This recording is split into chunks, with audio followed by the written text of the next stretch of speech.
मसला छेड़ दिया इसने सुबह सुबह। अच्छा जी मोहतरम,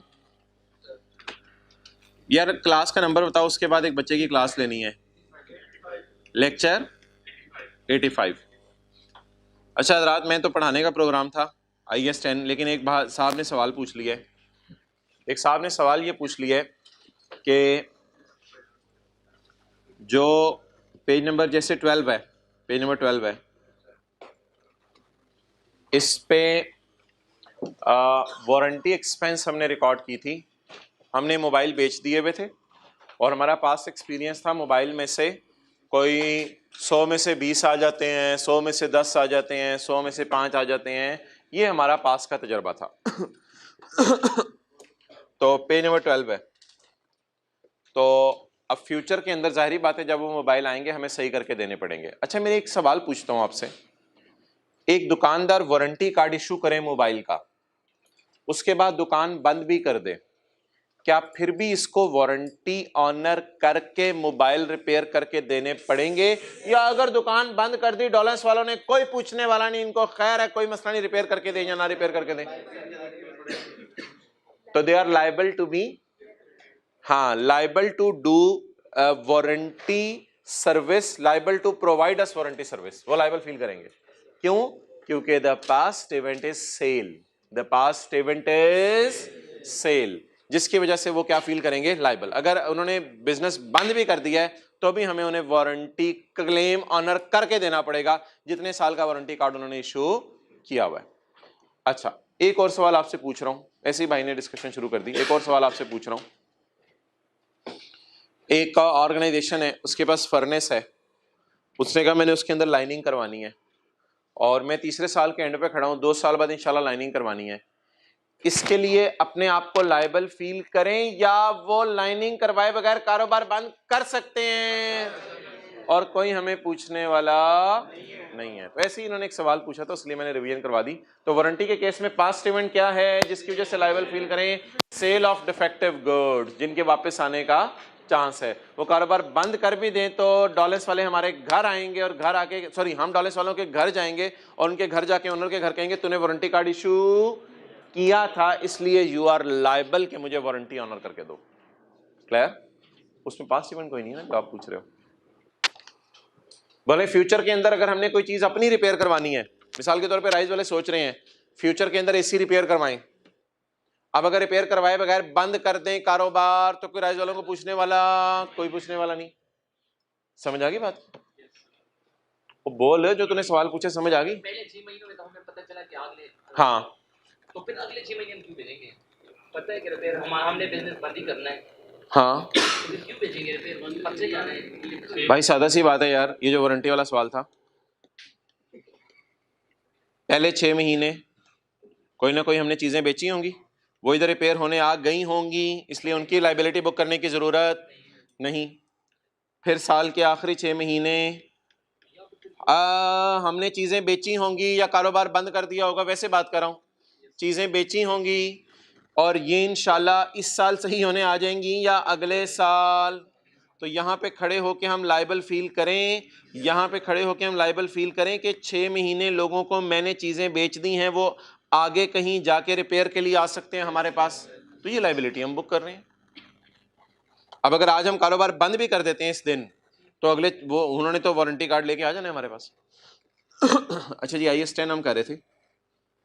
IS 10 के अंदर आप 2 बेसिक बातें बताएं, हमने क्या पढ़ी थी? कितने किस्म के इवेंट्स हैं? 2 किस्म के। Number 1 adjusting and number 2 non adjusting. Adjusting events क्या होते हैं ये सुन लें, नॉन एडजस्टिंग इवेंट्स क्या होते हैं ये सुन लें। इंग्लिश का कोई फिक्रा बोलें, बोले बोले बोले बोले, चले स्टैंडर्ड खोल लेते हैं, आपको अगर भूल रहे फिक्रा। Events that provide evidence of a masla that existed at balance sheet date।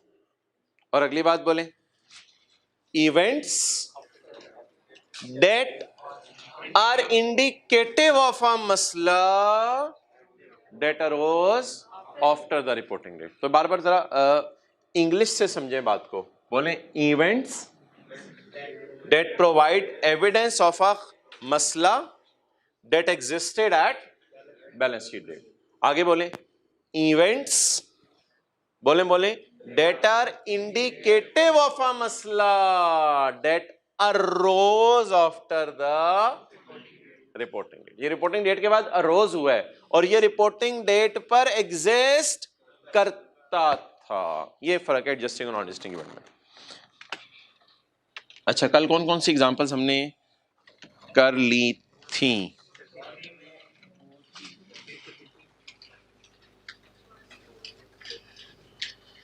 जी, कौन कौन सी कर ली थी? 1 2 4 एंड 6 एंड 7. चलें जी, माशाल्लाह बच्चे आ गए हैं. एडजस्टमेंट में 5 करते हैं. आज की पहली करें जी, एडजस्टमेंट 5. ये इसमें एक आपको बड़ी मजे की चीज मिलेगी. शायद आपके दोनों कॉन्सेप्ट रिवाइज हो जाए. करें, आप करो बस जल्दी जल्दी जल्दी. एडजस्टमेंट पढ़ो, ट्राई करें.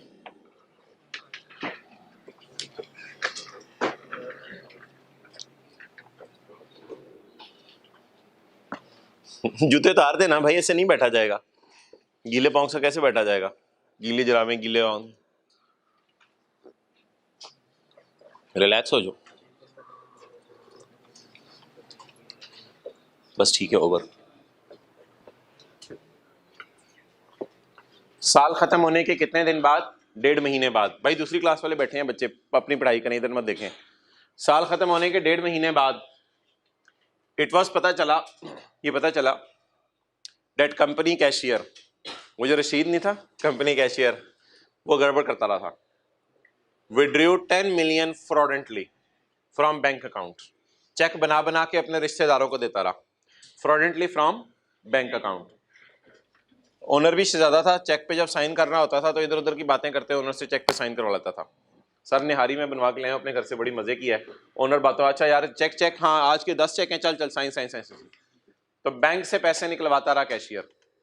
On 15 February 2014 it was revealed that company cashier withdrew 10 million, 1 crore रुपया बनता है ना, फ्रॉडेंटली फ्रॉम बैंक. इसमें से 7 मिलियन की गेम डाली है उसने हमारे साल. एक बात इंप्लाइड बता दें, 3 मिलियन बाद में हमारे साल के ड्रॉ किए गए हैं. तो मुझे बता दें सोच के कि अब अगर मैं आपसे ये सवाल पूछूं कि वो इवेंट बताएं that provide evidence of a condition that existed at balance sheet date, पहले मुझे उसका नाम बताएं. Event that provide evidence of a नुकसान that existed at balance sheet date. 7 million. Total कितना लॉस है? 10. उसमें से कितना हमारे साल में हुआ, कितना हमारे साल के बाद हुआ? 3 का. Event that are indicative of a नुकसान that arose after the reporting period ना, वो तो रिपोर्टिंग पीरियड के बाद रोज हुआ.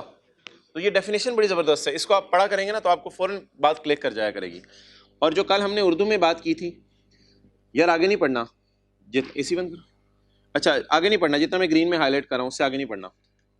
वो अगला मसला है. इंश्योरेंस कंपनी से हमने पैसे मांग लिए हैं, इंश्योरेंस कराई होगी हमने, वो अगला मसला है, उसको छोड़ें. बता दें जी नुकसान, हाँ जो हमने उर्दू में बात की थी समझने के लिए, सही सलामत. तो नुकसान कितने? 10 मिलियन. इसमें से 3 मिलियन तो पैसे सही सलामत थे ना 31 दिसंबर तक. मसला किस में था? 7 मिलियन में. अब हम क्या करें जी, 10 के टुकड़े कर दें 2. 7 मिलियन का नुकसान हमारे साल और 3 मिलियन का नुकसान अगले साल. ये डायग्राम थी कल 31 दिसंबर 13 थी ना, और 31 मार्च 14. ये जो 3 महीने थे, जनवरी फरवरी मार्च. फरवरी में पता चला कि 10 का नुकसान हो गया. तहकीक से पता चला कि हमारे कैशियर ही चोर निकला. इधर चोरी उसने की 7 की और इस अरसे में चोरी की उसने 3 की. तो 10 का लॉस है हमारा, मिस अप्रोप्रिएशन है, उसमें 7 को मैं एडजस्ट करूंगा अपने साल में, और 3 को क्या कहूंगा, नॉन एडजस्टिंग इवेंट। और इस बुनियाद के ऊपर मैं 7 की एंट्री करूंगा एक्सपेंस डेबिट बैंक। यार आप अपने शायद आप पे IAS 37 चढ़ा हुआ है, इसमें ये मैंने अभी तक जितनी भी मिसालें कराई हैं ना, शायद एक मिसाल थी शायद एक मिसाल थी IAS 37 की, वो थी 0.7 वाली, डेटर का पैसे लेके भाग जाना, डेटर का पैसे लेके भाग जाना, LED टीवीज का बिक जाना या चोरी हो जाना, या कैश चोरी हो जाना। यार it is not a liability भाई, ये वो IAS 37 के रूल आप इसमें ना लगाएं। IAS 37 deals with provisions. Provision क्या होती है, present obligation due to a past event जिसका रिलायबल एस्टीमेट निकल सके, it is not a provision.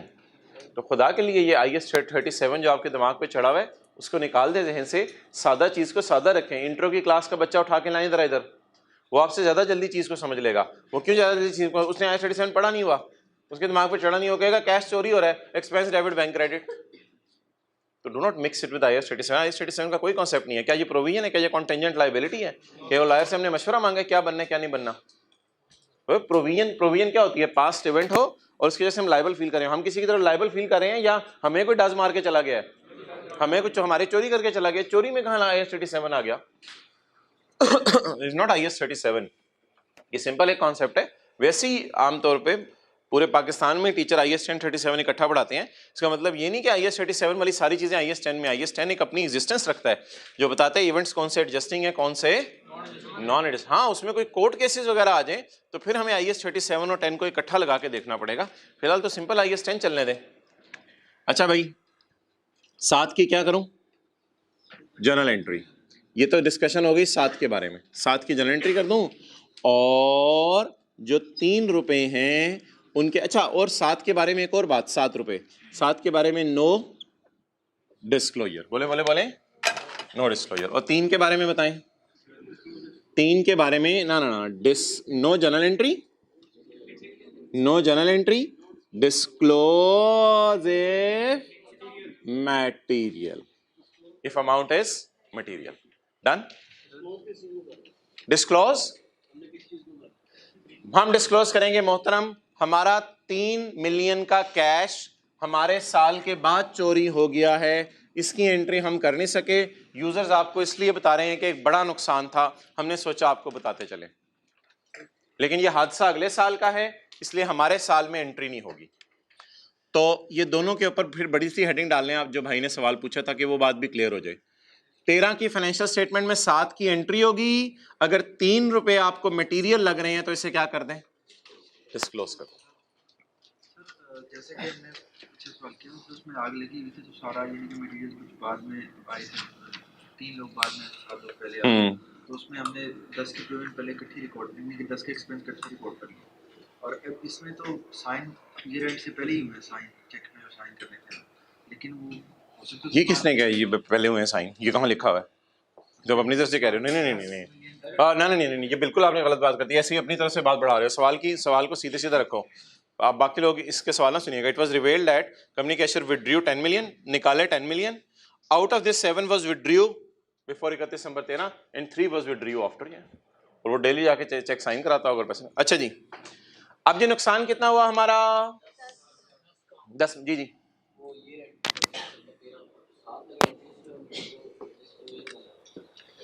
31 दिसंबर 13 की फाइनेंशियल स्टेटमेंट में, जब 31 दिसंबर 13 की फाइनेंशियल स्टेटमेंट प्रिंट होके जारी होंगे ना यूजर्स के पास, तो ये एंट्री डाल के हम भेजेंगे और 13 की फाइनेंशियल स्टेटमेंट्स में ही डिस्क्लोजर बनाएंगे। हाँ भाई कह रहे हैं ये वाकया तो 31 दिसंबर के बाद हुआ है मोहतरम, अगर अमाउंट बहुत मटेरियल है और यूजर्स को पता चलनी चाहिए कि यार कंपनी के हालात बड़े माड़े हो गए हैं, साल खत्म होने के बाद कंपनी के साथ ये हैंड हो गया है, तो फिर आप यूजर्स को बता दें।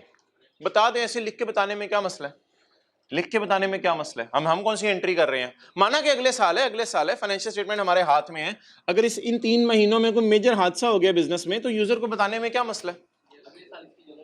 अगले साल इसकी जनरल एंट्री होगी, या बिल्कुल सही करें, अगले साल के फाइनेंशियल स्टेटमेंट में इसकी जनरल एंट्री होगी।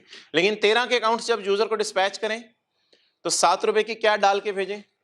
General entry. और 3 रुपए अगर हमें मटेरियल लगे तो इसे बता दें हमारे साल के बाद इतना नुकसान हो गया, लेकिन ये ऑब्वियसली हमारे साल में इसकी एंट्री नहीं हो सकती। ओके, आगे चलें। अच्छा, इंश्योरेंस कंपनी के पास हम गए, WL and its insurance company reached an agreement for settlement of this claim at 8 million. Insurance company के साथ एग्री हुआ कि यार आप 8 मिलियन हमें दे दें, तो अब इंश्योरेंस कंपनी ने 8 मिलियन देने का वादा कर लिया। तो अब इंश्योरेंस कंपनी से जो 8 आना है वो बता दें, उसको मैं क्या कहूँ, ये 8 जरा सोच के बताएं। असल में ना आपने ना 10 के हिस्से कर दिए 2, आपको नुकसान जो हुए ना ये हमारे साल के, ये अगले साल के। इंश्योरेंस कंपनी ने 7 के बदले 8 दिए होंगे, 3 के बदले 8 दिए होंगे, या पूरे 10 के बदले 8 दिए होंगे? पूरे 10 के बदले 8 दिए होंगे। डन, ऑब्वियस सी बात है, और तो कोई तुक नहीं बनती कि इंश्योरेंस कंपनी वाले पैसे दे दें। तो इंश्योरेंस कंपनी वाले ने बोले किसके बदले पैसे दिए होंगे? 10 के बदले। कितने? 8। अब बता दें जिस तरह हमने नुकसान को तोड़ा है, क्या उसी तरह हम तोड़ सकते हैं क्या इंश्योरेंस रिकवरी को? तो इंश्योरेंस रिकवरी को तोड़ें। यार इसका तरीका पता है क्या है? कि आप जो है ना यहीं पे कर लें। अभी ये तो आसान सी चीजें हैं, मैं किसी से भी पूछूंगा आप बता देंगे 30% और 70%। पेपर में तो मसला तब आने जब इधर 56 मिलियन लिखा और इधर 42 मिलियन लिखा और इधर ये लिखा हो, फिर आपके जो है वो बुकें चुन। तो इसका सादा सा तरीका ये है कि 3 डिवाइडेड बाय 10, तो 30% नुकसान ये है, परसेंटेज निकाल रहा हूं ना, और 60 डिवाइडेड बाय 10, कितने परसेंट नुकसान हमारे साल हुआ? 70%। कितना नुकसान अगले साल हुआ? 30%। इसके अगेंस्ट रिकवरी बोलें, लॉस के अगेंस्ट रिकवरी, इसको भी तोड़ दें। अब तोड़ने में 7-3 करूं या परसेंटेजेस यूज कर लूं? तो 70% रिकवरी हमारे साल से रिलेटेड, टू 30% रिकवरी अगले साल में डालेंगे। 5.2.4 लिखें आगे, एडजस्टिंग और नॉन एडजस्टिंग। हमारे साल के नुकसान के बदले कितने मिलेंगे और अगले साल के नुकसान के बदले कितने मिलेंगे? 2.4।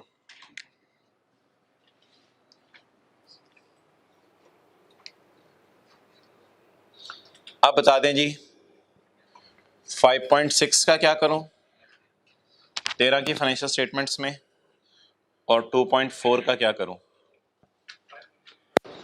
5.6 की एंट्री कर दें, receivable from insurance company debit और एक्सपेंस क्रेडिट। वो मैंने कहा था आपको इनकम भी बुक कर सकते हैं, आप जैसे मर्जी कर लें। रिकवरी को खास तौर पे IAS 37 में नहीं जाएगी, और इसको आप रीइंबर्समेंट वाले रूल नहीं लगा सकते, क्योंकि रीइंबर्समेंट वाले रूल मोर और लेस आप असल में ना कुछ चीज़ों में स्टैंडर्ड में गाइडेंस अवेलेबल नहीं होती। तो IAS 37 से शायद आप हेल्प लेके इसको वर्चुअली सर्टन की बेस पे रिकॉर्ड कर दो, ये मैं ज़रूर कह सकता हूँ, क्योंकि IAS 10 ने इस पर इतनी बहस नहीं की।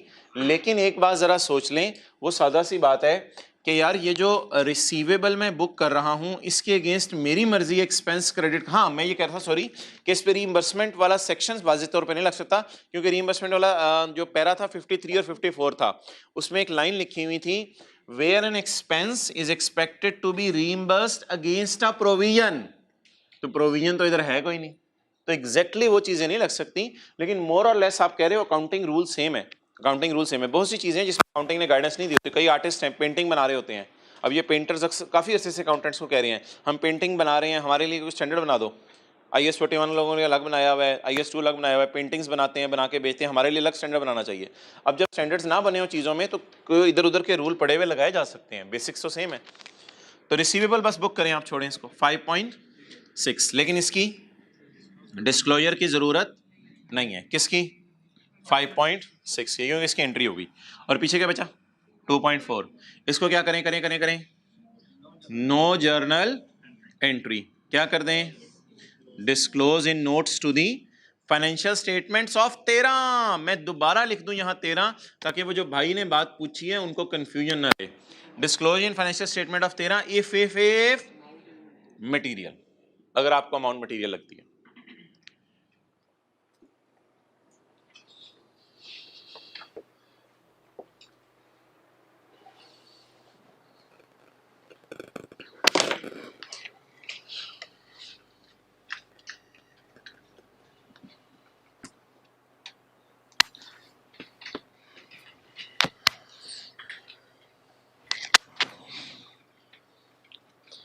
अब जी आप मुझे ये बताएं कि इसको अंग्रेजी में लिख के कैसे आना है। सवाल की रिक्वायरमेंट तो कुछ और थी ना, इसको अंग्रेजी में लिख के कैसे आना है।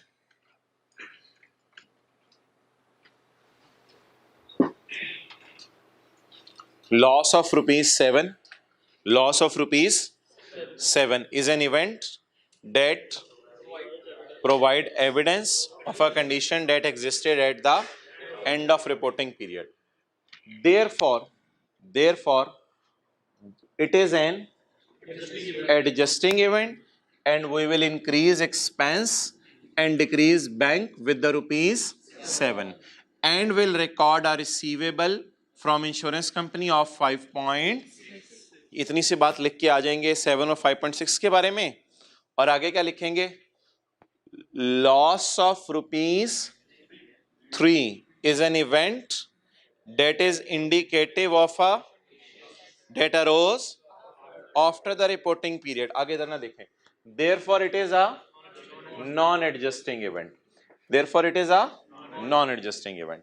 However, if the amount is material, बोले however, if the amount is material, then this amount of 3 million, paper में लिख के आएंगे, and its receivable of 2.4 million will be disclosed in the notes to the financial statement for the year ended 31 दिसंबर 13। इस तरह लिख के आएंगे। अब जरा दोबारा देखें इसको कैसे लिखना है, ताकि एडजस्टिंग नॉन, IAS 10 की अंग्रेजी तो आसान है ना, IAS 10 की या एडजस्टिंग या नॉन एडजस्टिंग। IAS 10 में कोई 14-15 सिनेरियो तो है नहीं जो IAS 37 में कल हमने पढ़े थे। प्रोविजन अलग है, कंटिजेंट लायबिलिटी अलग है, एसेट अलग है। IAS 10 में तो 2 सिनेरियोज हैं बस। तो बताएं जी, लॉस ऑफ ₹7, आगे इधर से बोल दें, loss of ₹7 is an event that existed at the, therefore it is an, लेकिन थोड़ा सा कोई एक दो फिक्रा और डालें ताकि नंबर मिले। therefore we will increase the expense and will decrease the and will record a related receivable of 5.6। ठीक है, ये बात किसके बारे में लिख के आगे में एडजस्टिंग की एंट्री को समझा दें, एडजस्टिंग की एंट्री को अंग्रेजी में समझा दें। अब कौन सा बच गया, तो loss of ₹3 is an event that relates to that is indicative of a condition that arose after the balance sheet date, therefore it is a non-adjusting event. However, if the amount is material, it will be disclosed in the notes to the for year ended 31 दिसंबर 13, giving brief nature of event and estimate of financial effect. इस तरह लफ्ज़ add करके आपने अंग्रेजी में marks लेने हैं। और मैंने आपको मशवरा दे दिया था कि आप जो है ना कल ये सिर्फ 1 और 2 याद कर लेना था, क्योंकि 1 और 2 में एडजस्टिंग नॉन एडजस्टिंग दोनों की रिवीजन हो रही थी। तो बहरहाल मेरा नहीं ख्याल शायद ये पॉइंट इतना तफसील से लिखा हो जितना तफसील से मैंने कराया आपको। ये तफसील से मैंने कराया वो ज़्यादा बेहतर है।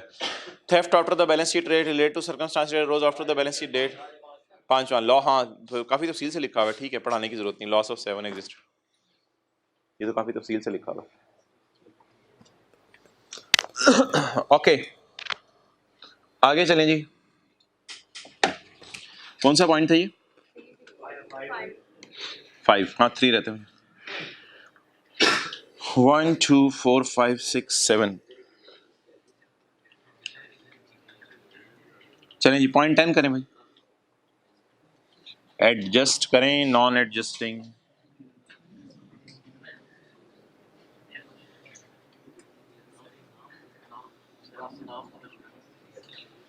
इन जनवरी 2014, साल खत्म होने के बाद, साल खत्म होने के अगले साल, in January, after introduction of new version of mobile phone, कोई नया वर्जन आ गया मोबाइल फ़ोन का, WL ने सोचा कि अब प्रीवियस वर्जन जो हमारे पास पड़ा हुआ है उसकी प्राइस क्या हो गई, रिड्यूस हो गई। अच्छा, मिसाल के तौर पे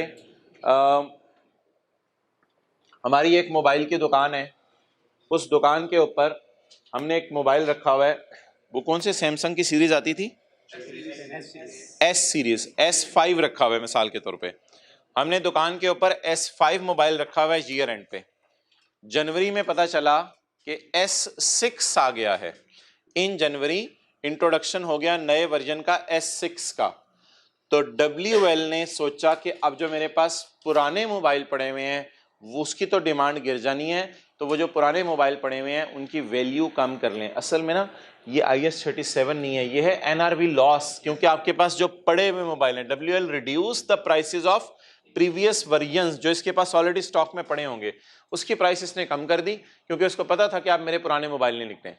अब जनवरी में ये न्यूज़ आने से पहले 31 दिसंबर को अगर मैंने कोई मोबाइल सोचा हुआ था 50,000 का बेचूंगा, तो ये जनवरी में न्यूज़ आने के बाद अब वो मोबाइल मैंने सोचा 50,000 की बजाय सिर्फ 35,000 का मैं बेचूंगा। मैंने खुद ही रिड्यूस कर दी प्राइस, मुझे पता था कि रिड्यूस करनी पड़ेगी और कोई चारा नहीं है, तो मैंने खुद ही प्राइस रिड्यूस कर दी। तो बता दें ये वर्जन नए मोबाइल का कब लॉन्च हुआ, जनवरी में। Does it relate to circumstances that arose after the balance sheet date और they existed at balance sheet date, arose after the balance sheet date, that's why it is a, कौन सा point है, 10। In this case non adjusting, और तरीका है ये क्या, ये तो जवाब नहीं होता, नॉन एडजस्टिंग इवेंट। तो events, it is an event that is an indicative of a condition that arose after the, यार खाली ये नहीं लिखना, थोड़ा सा ये भी लिखाइएगा, because new version is launched in January, कुछ ये भी लिख के आइएगा ना, because new version is launched in January, therefore it is a non adjusting. However if the amount is, then it will be disclosed in notes to the financial statement for the year ended 31 December 2013. Okay. यार ये एक बड़ा मजे का event है, इसको जरा try करें। 11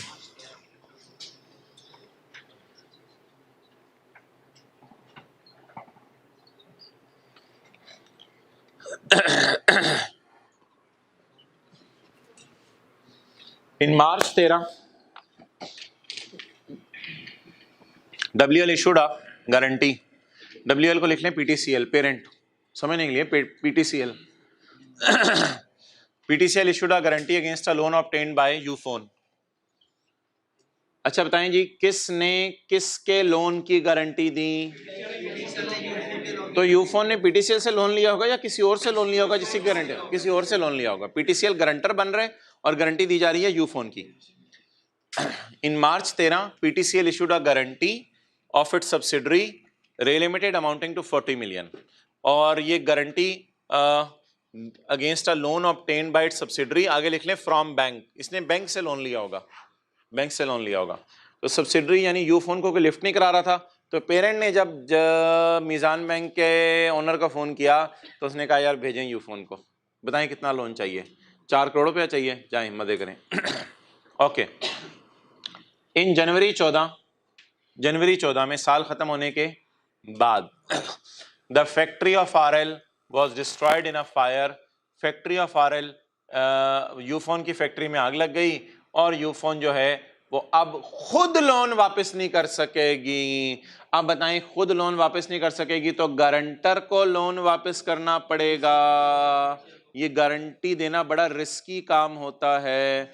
जैसे आप कभी जिंदगी के किसी मौके पर अपने दोस्त को आगे कर दें, यार मैं अपने रूम का किराया ना दे सका, इससे ले लेना, और आप उसके बाद नजर ना आए तो दोस्त तो मारा गया।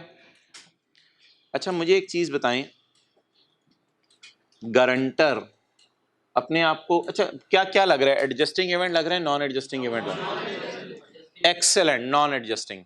एडजस्टिंग पता है किस वजह से लगता है, एडजस्टिंग जिनको लगता है ना वो इस वजह से लगता है कि मार्च में गारंटी दी हुई है, मार्च में गारंटी दी हुई है और जनवरी में उस बंदे की फैक्ट्री में आग लगी है जिसकी वजह से ये मसला हुआ।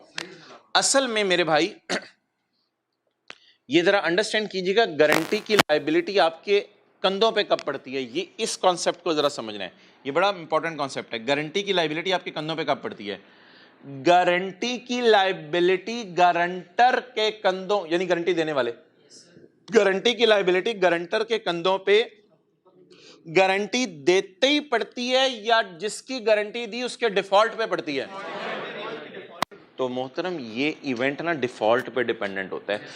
व्हेन द डिफॉल्ट हैपेंड अगला साल, so it relates to a condition that arose after the balance. मार्च में तो हमने सिर्फ एक जिम्मेदारी सी दे दी थी, और याद रखिएगा जिम्मेदारियां देके लोग परेशान नहीं होते अनलेस कि अगला बंदा मुकर जाए कि आप मैं नहीं दे सकता, तू मेरी जगह जिम्मेदारी ले। तो ये थोड़ा सा एक बारीक पॉइंट था, इसको जरा आपने ना स्टार सा लगा लें, इसको अलग से याद रखना है। ये एक स्पेशल पॉइंट है गारंटी वाला। इसमें जिम्मेदारी हमारे कंधों पे कब पड़ती है? जिम्मेदारी देते ही, या जब हम जिम्मेदारी में डिफॉल्ट करें, जिम्मेदारी में जब जिसकी जिम्मेदारी दी गई वो डिफॉल्ट कर जाए। नहीं, डिस्क्लोज की भी कोई जरूरत नहीं। पॉइंट 12 अच्छा, तो ये नॉन एडजस्टिंग इवेंट डिसाइड हो गया। पॉइंट 12 नहीं चलें यार, 2 पॉइंट मैंने आपसे रोक के रखे हुए थे, अब वो पढ़ाई देता हूं आपको।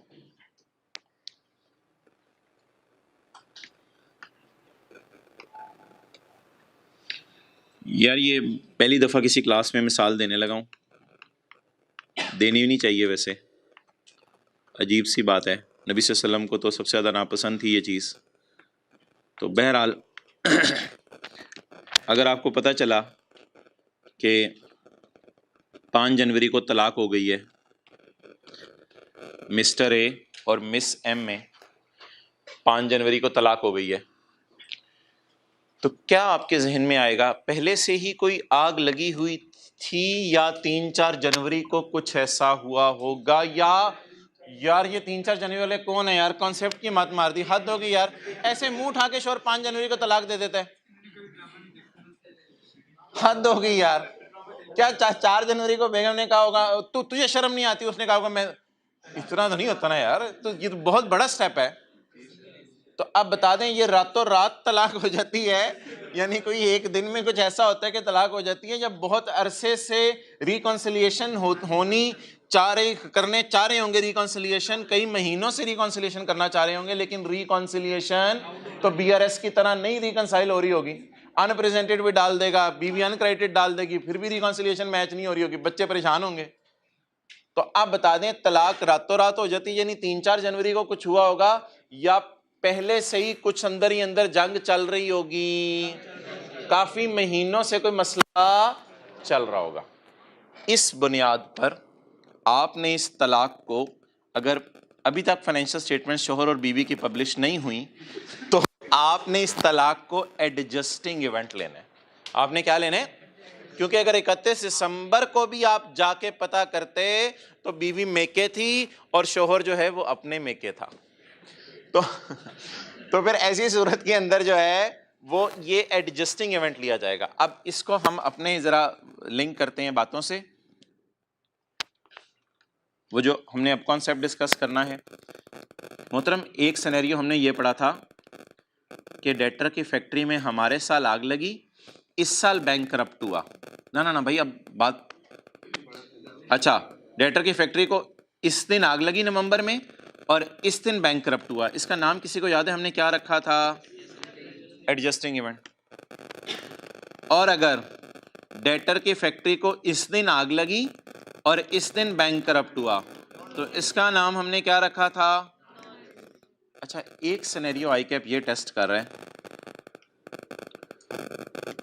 कि डेटर इस दिन बैंक करप्ट हो गया, कोई आग नहीं लगी, कोई कुछ नहीं हुआ, बस 15 जनवरी को डेटर ने आके कहा यार मैं नहीं पैसे दे सकता यार, बस यार बस यार मैं तुझे पैसे नहीं वापस, 31 दिसंबर का जो बैलेंस है ना वो मैं नहीं दे सकता यार, बस एकदम कुछ ऐसा हुआ है, या काफी अरसे से ये बेचारा फाइनेंशियल क्राइसिस में होगा और अब ये वक्त आ गया कि हाथ जोड़ने पे मजबूर हो गया, यार खुदा के लिए मुझे माफ कर दे, मैं तुझे पैसे नहीं दे सकूंगा। रातों रात कुछ ऐसा हुआ है, 10-15 दिन में कुछ ऐसा हुआ होगा। क्या एज्यूम करेंगे कि 2013 में वापस, क्या एज्यूम करेंगे? काफी अरसे से ये फाइनेंशियल क्राइसिस चल रहे थे 15 को आके तो इसने सिर्फ कम्युनिकेट ही किया था। तो ये मैंने कल छुपा के रखी हुई थी बात, क्योंकि ये इसके ऊपर एक अलग सा रूल है जो मैंने अभी आपको सिखाया है, वो आपने याद करना है। लेकिन उससे पहले मैं सफ़े के एंड पे रूल 1 आपको पढ़ा दूं। इफ क्वेश्चन इज खामोश अबाउट रीजन ऑफ तलाक, देन वी विल अज्यूम कि साल के एंड पे भी शायद तलाक हो ही सकती थी अगर जो है वो बात बढ़ जाती। ठीक है, इफ क्वेश्चन इज खामोश about reason of change in value of debtor, then we will assume it as an adjusting event. बता देना साल खत्म होने के 15-20 दिन बाद डेटर ने आके कहा मैं पैसे नहीं दे सकता, क्या एज्यूम करें? साल के बाद बेचारे को कोई मसला आया है या काफी महीनों से कोई मसला चल रहा होगा? ये मैं करूं काफी महीनों से मसला चल रहा होगा। अच्छा यार, दो चीजों में आपने ऐसा करना है, दो चीजों में,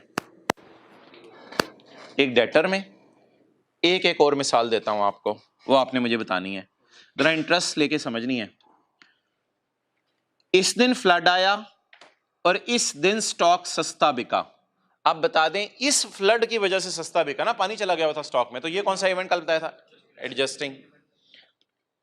इस दिन जनवरी में सैलाब आया और फरवरी में जाके जब चीज बेची तो पता चला ये तो सस्ती बिकी है, तो ये क्या? अच्छा वैसे ही सवाल बता दें कि हमारे पास कोई एसी पड़ा हुआ था, हमने जनवरी में जाके बेचा और वो कॉस्ट से भी सस्ता बिका।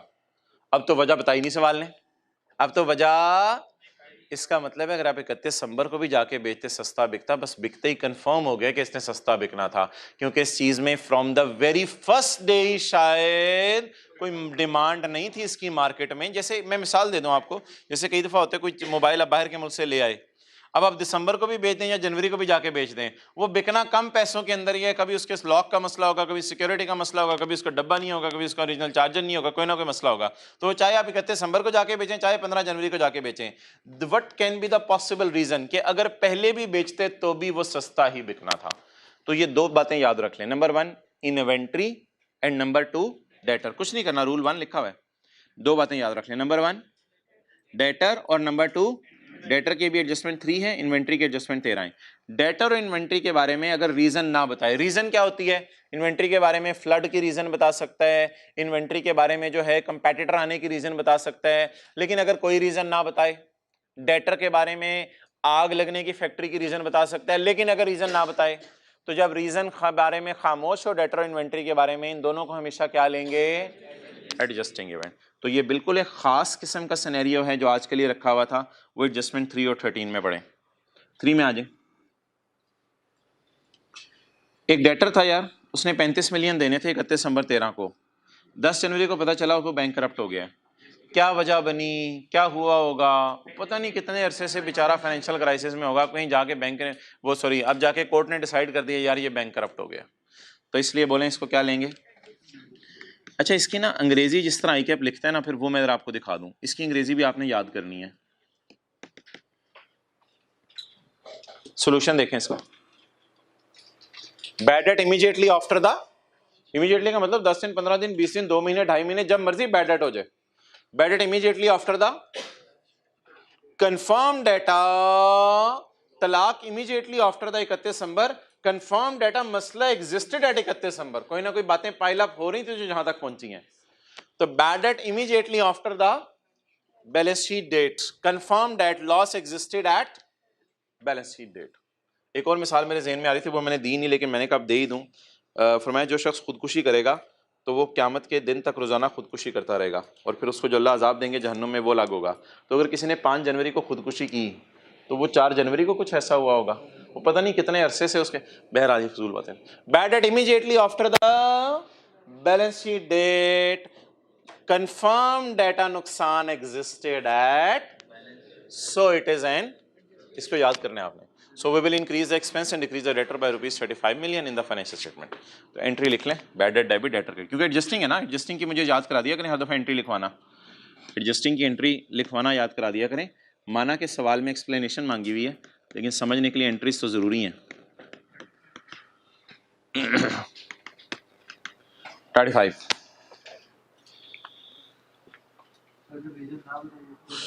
हाँ, रीजन ना बताइए तो आप एडजस्टिंग लेना है, रीजन बताइए तो फिर तो रीजन देख के देख लो कि रीजन कब हुई है, पहले वाली है या बाद वाली है।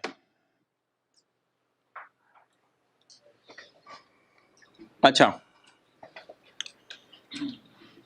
और कौन सा था? 13 पढ़े जरा। एक रेफ्रिजरेटर था यार हमारे स्टॉक में पड़ा हुआ था 10,000 का, तो कॉस्ट कितनी है? 10,000। ये 6,000 का बिक गया 10 जनवरी को। अबे क्यों ऐसा हुआ, क्या मसला हुआ? और भाई जो भी मसला हुआ ये 10 जनवरी को कम से कम नहीं हुआ होगा।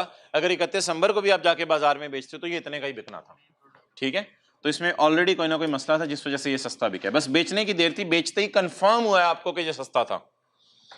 आप बोले यार जब मैं 31/12/13 की फाइनेंशियल स्टेटमेंट बनाऊंगा तो 31/12/13 की फाइनेंशियल स्टेटमेंट्स में स्टॉक को किस पे शो करूंगा?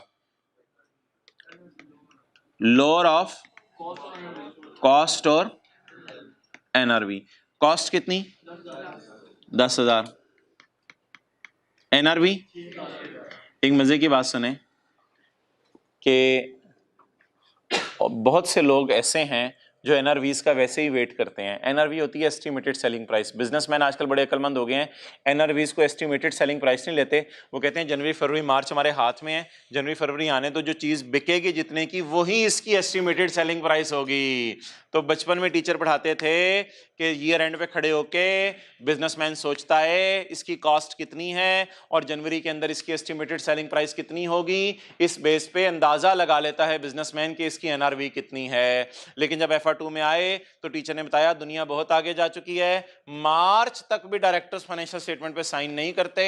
तो आजकल बिजनेसमैन क्या करते हैं, 31 दिसंबर पे इनके पास जो चीजें पड़ी होती हैं 10,000 की, ये उसके एनआरवी नहीं निकालते, कहते हैं जनवरी फरवरी में ऑडिटर्स को बुलाते हैं। मीनवाइल अगर ये चीजें बिक गई तो फिर एस्टीमेट लगाने की क्या जरूरत है, फिर तो सेलिंग प्राइस पता ही चल जानी है। तो ये लोग बड़े अच्छे थे, इन्होंने क्या किया, इन्होंने दिसंबर के अंदर स्टॉक को कॉस्ट पे रखा हुआ था, लेकिन ऑडिटर्स के हाथ में भी फाइनेंशियल स्टेटमेंट हैं। तो साल के बाद 10 दिन बाद कितने का बिक गया? 6,000 का। अब वो एस्टिमेटेड सेलिंग प्राइस 31 दिसंबर की रात को खड़े होकर कह सकते हैं या 10 जनवरी को एक्चुअल सेलिंग प्राइस कह सकते हैं, जो भी है ये इसकी एनआरवी है। और हमारी फाइनेंशियल स्टेटमेंट अभी हाथ में थी, शुक्र है, और तब भी बिक गया था, तो कोई अंदाजा नहीं लगाना पड़ा, जो एक्चुअल सेल प्राइस होगी वही एस्टिमेटेड सेल प्राइस भी हो गई। तो कॉस्ट भी यही हो गई, एनआरवी 6,000 आ गई। अब मोहतरम क्योंकि आपने डिसाइड किया है कि ये एडजस्टिंग इवेंट है तो इसकी जनरल एंट्री सुन लें, cost of sale debit inventory credit 4,000 रुपये से, खुदा के लिए 6,000 से ना कर दीजिएगा। ये जनरल एंट्री होगी 31/12/13 के दिन, 31/12/13 की फाइनेंशियल स्टेटमेंट में।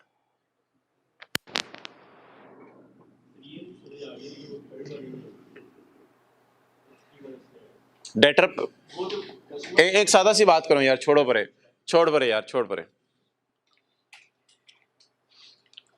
एक स्टूडेंट है, उसके 2 जनवरी को पैसे चोरी हो गए, 4 जनवरी को कॉलेज वालों ने फीस मांगी, वो कहे मैं नहीं फीस दे सकता। समझ आ रही है कोई रीजन? समझ आ रही है? समझ आ रही है। अगला सवाल, स्टूडेंट डेटर होता है ना, स्टूडेंट डेटर होता है ना। एक और स्टूडेंट है, उससे कॉलेज वालों ने 4 जनवरी को जोर डाल के कहा यार तू पैसे दे दे वरना अंदर नहीं जा सकता। उसने कहा सर काफी अरसे से बहुत मसला चल रहा है, मैं नहीं दे सकता पैसे। इसका मतलब है कि 31 दिसंबर को भी उसे पैसे मांगते ना तो भी उसने इनकार ही करना था। ऐसे ही होगा ना, कॉलेज वाले अगर 4 जनवरी को जोर डालें बेटा पैसे दो, तो आपको सर नहीं हम नहीं अरेंज हो पा रहे, इसका क्या मतलब है? अगर 31 दिसंबर को आके वो कहते तो आपने दे देने थे, आपसे उस वक्त भी नहीं अरेंज हो पा रहे थे। तो डेटर हो या इन्वेंट्री हो और रीजन उसकी नाम बताए, और साल के बाद डेटर बैड हो जाए और साल के बाद इन्वेंट्री सस्ती बिक जाए, आपने हमारे साल में लाके उसको रिकॉर्ड करना है। प्रोविजन रिकॉर्ड कर लो, जो मर्जी कर लो, खर्चा रिकॉर्ड करो आप। ओके,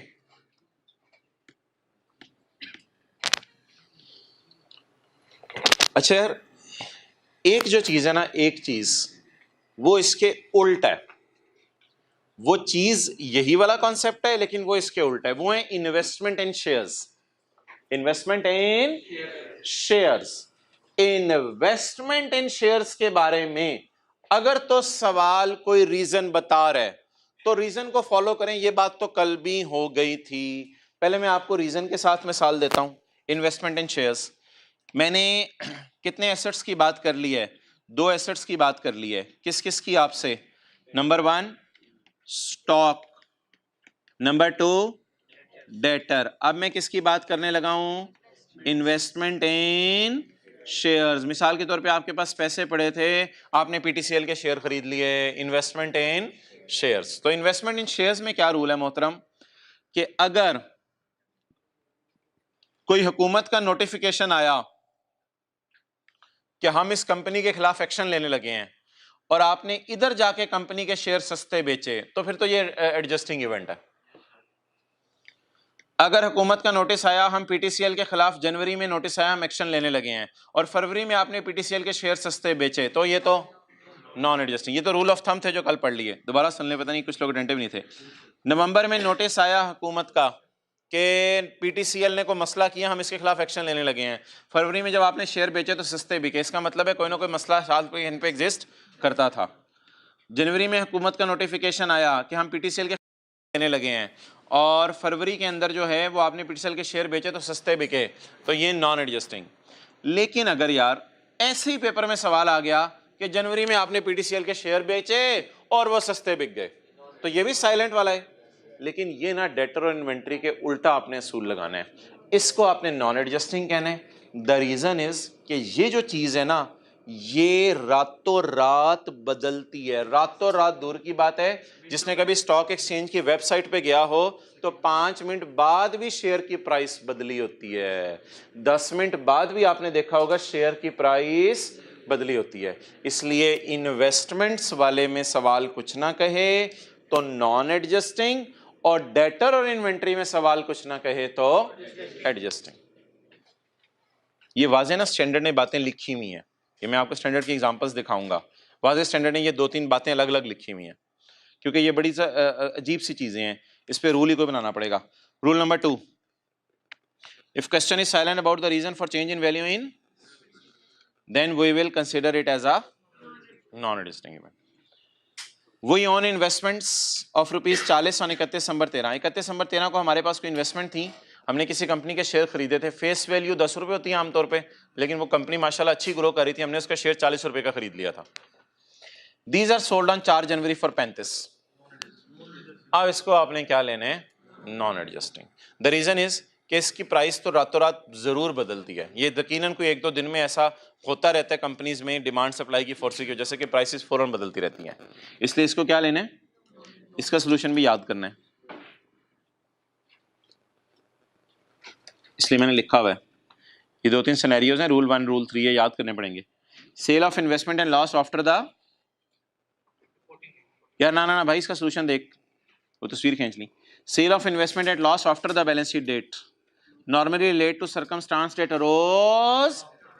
बस ये लाइन ना आपने याद करनी है, अगर normally relate to circumstance that arose, so it is a, क्योंकि सर्कमस्टांस वाजे उसने बताया नहीं है क्या हुआ है, बस उसने बताया सस्ती बिक गई है।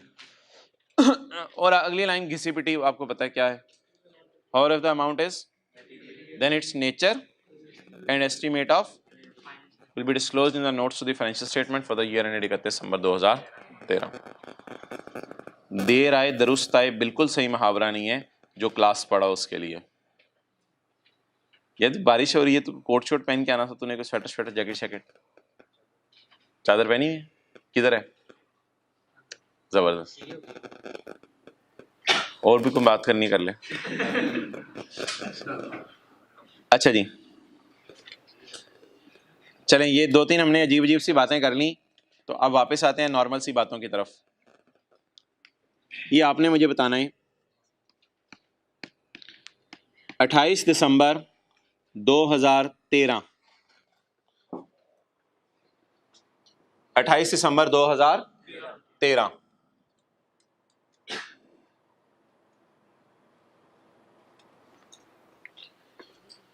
को आपने एंट्री की डेटर डेबिट सेल क्रेडिट, और आपने पाकिस्तान में रहते हुए डोनाल्ड ट्रंप को उसकी बीवी के लिए $1 की चूड़ियां बेची हैं। 170 रुपए का डॉलर था 28 दिसंबर को, तो डोनाल्ड ट्रंप ने कहा पैसे बाद में इंशाल्लाह, तो आपने डेटर डोनाल्ड ट्रंप डेबिट कर ली और सेल क्रेडिट कर ली। 31 दिसंबर को डॉलर हो गया माशाल्लाह 172 रुपए का। अब आपको पता है वर्सेस वाली कैलकुलेशन परफॉर्म होनी है। एंट्री याद करें, डॉलर 72 रुपये, 172 रुपये का हो गया। $1 ही है ना, तो $1 ही है। तो $1 ज़रब rupees 172 is equal to 172 versus 170। Done, versus 170। तो अब माशाल्लाह जब $1 वो भेजेगा हमें लिफाफे में डाल के, तो फिर ₹2 तो ज्यादा मुझे मिल जाएंगे इसके। तो बोलें क्या एंट्री करते थे हम? Data debit, exchange gain, credit. अच्छा, अभी तक पैसे नहीं आए। 31 मार्च 14 को $1 175 रुपए का हो गया। जिस दिन डायरेक्टर्स फाइनेंशियल स्टेटमेंट पे साइन करने लगे थे 31 मार्च 14 को, उस दिन डॉलर 175 रुपए का हो गया है। एडजस्ट करूं इस 175 को, ना करूं? बोलें बोलें बोलें। और यार वो स्टैंडर्ड की थीम ना उठा के बदल दीजिएगा। वो स्टैंडर्ड कहता है 31 दिसंबर वाले रेट पे चीजें रिकॉर्ड होनी है। ये कोई नया स्टैंडर्ड ना निकाल लीजिएगा कि डायरेक्टर जिस दिन साइन करते हैं उस दिन पे डॉलर रिकॉर्ड होगा। ये बात बिल्कुल मुनासिब नहीं है। हाँ, 31 मार्च को डॉलर का मुझे पता है रेट बदल जाएगा, लेकिन अगर अभी तक डेटर से पैसे नहीं आए तो मैंने ट्रांसलेट करना होता है ईयर एंड पे एट स्पॉट रेट।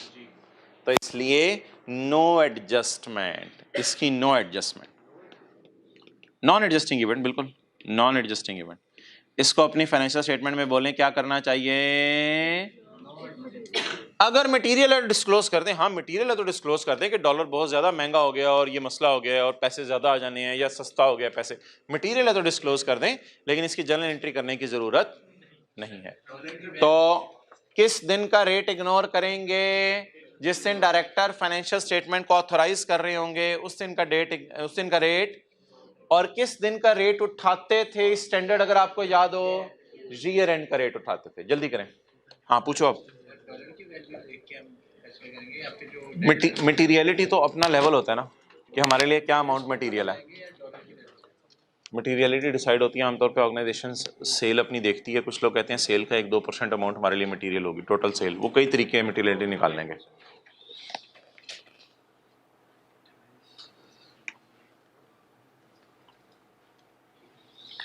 इकतीस मार्च की मैंने डेट क्यों डाली है? अभी नहीं नहीं नहीं यार, 31 मार्च की डेट पूछ रहा हूँ। 31 मार्च की डेट क्यों डाली है?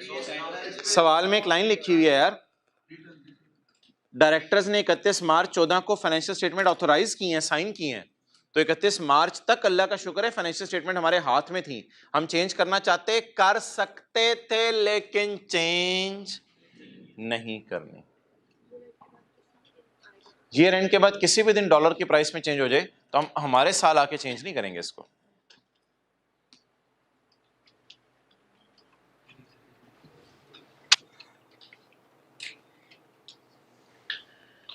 तो बताएं जी, 3 महीने में डॉलर को जो मर्जी हो। ये 3 महीने कौन से हैं वैसे? जब तक फाइनेंशियल स्टेटमेंट हमारे हाथ में है तब तक डॉलर जो मर्जी होता रहे हमारी बिला से। हमने सिर्फ किस दिन का रेट यूज करना है? ईयर एंड का स्पॉट रेट 31 दिसंबर का।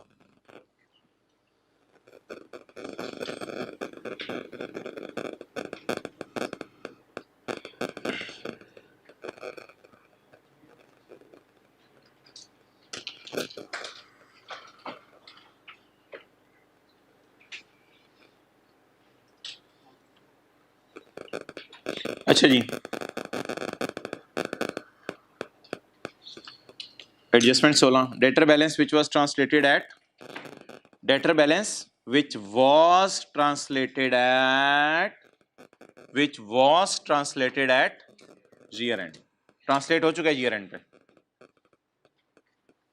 was changed after year end due to currency fluctuation। क्या करें? ये चेंज हो गया यार, रेट 172 से 175 पे चला गया, क्या करें? Non adjusting. लेकिन अगर मटेरियल है तो डिस्क्लोज कर दें in the notes to the financial statements for the year end 31 दिसंबर 13। 14 की फाइनेंशियल स्टेटमेंट तो पता नहीं कब बननी है, अभी तो 13 में हम खड़े हैं।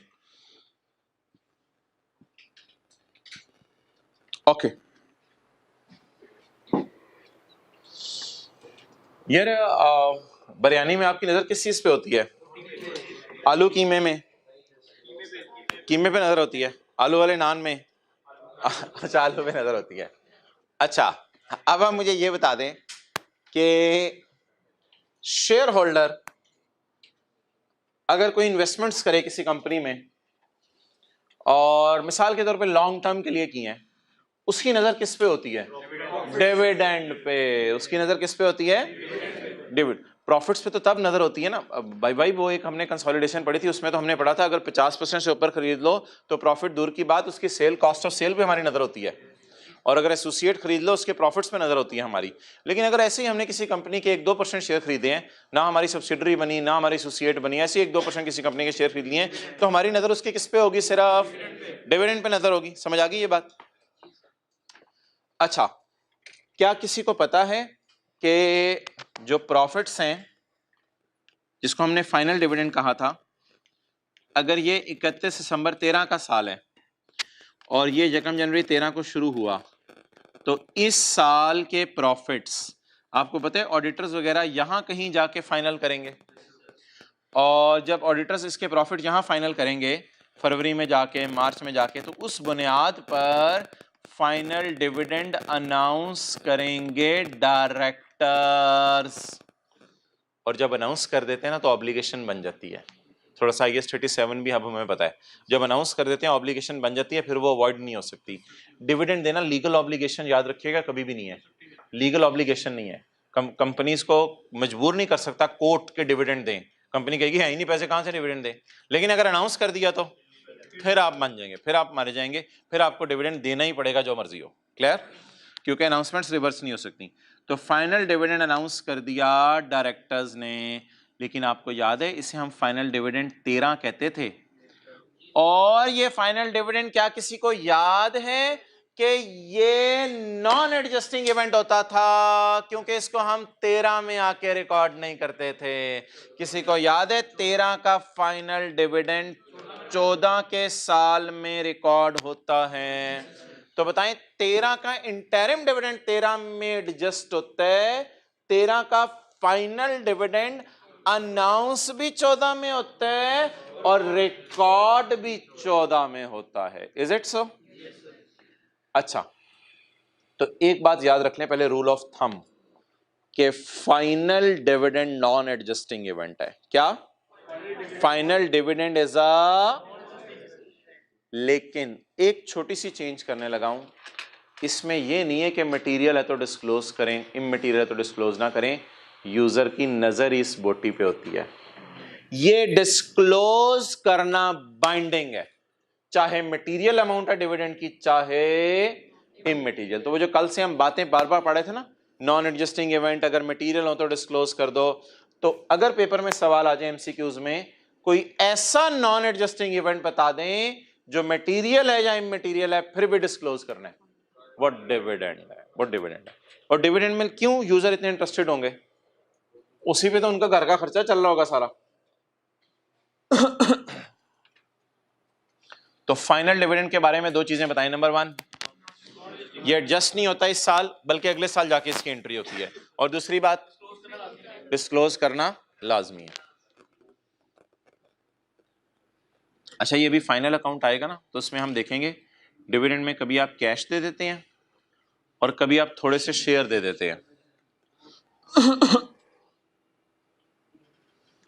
बार बार बोलें, फाइनल डिविडेंड के बारे में दो बातें। नंबर 1, नॉन एडजस्टिंग इवेंट है और हमेशा डिस्क्लोज करेंगे। Non adjusting, disclosure mandatory.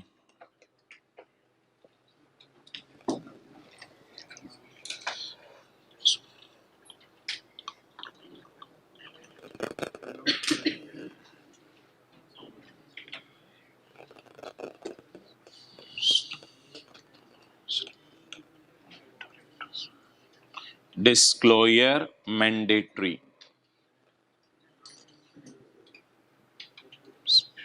चलें जी,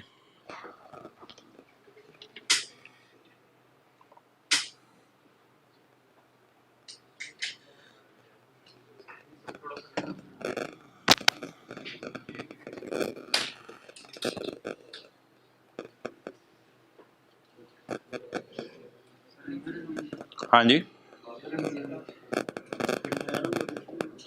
इंटरिम डिविडेंड तो आपका रिकॉर्ड हो जाता है ना, तो वो तो एडजस्टिंग इवेंट है, तो उसको भी डिस्क्लोज भी करने की जरूरत नहीं है। कौन सी एडजस्टमेंट है यार, आप बताएं। 12 है, हाँ 12 है। 27 फरवरी 14, साल खत्म होने के 1 महीने 27 दिन बाद, on 27 February 14 WR announced issue of, ये बोनस डिविडेंड क्या होता है इसको हम देखेंगे फाइनल अकाउंट में। अगर भूला हुआ है FR1 वाला तो कोई मसला नहीं, इसको डिविडेंड कर लें बस। बोनस डिविडेंड फॉर 13 का डिविडेंड 14 में अनाउंस हुआ, 13 का डिविडेंड 14 में अनाउंस हुआ, तो ये कौन सा है, फाइनल डिविडेंड। इसकी अंग्रेजी याद करनी पड़ेगी, कौन सा पॉइंट है। Since declaration was announced after the year end and there was no obligation at year end, so it is a details of dividend declaration must however be, must के marks होंगे, must however be disclosed। नहीं, इसकी entry तो यार अगले साल होती है, फाइनल डिविडेंड की एंट्री कब होती है, अगले साल, इसीलिए इसे नॉन एडजस्टिंग कहते हैं। हमारे साल एडजस्ट नहीं होगा। ओके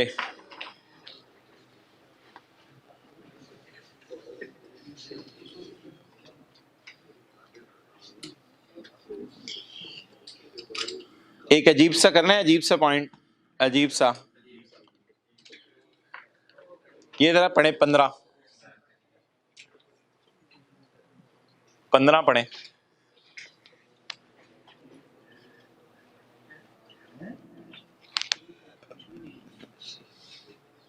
बताएं जी क्या है।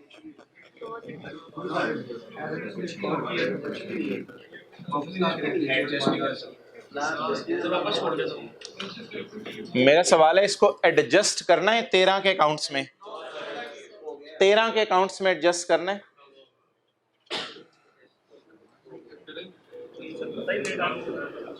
अच्छा जी, जनवरी फरवरी मार्च में डायरेक्टर्स ने फाइनेंशियल स्टेटमेंट पे साइन किया और प्रिंट होके यूजर्स के घरों में चली गई, प्रिंट होके यूजर्स के घरों में चली गई।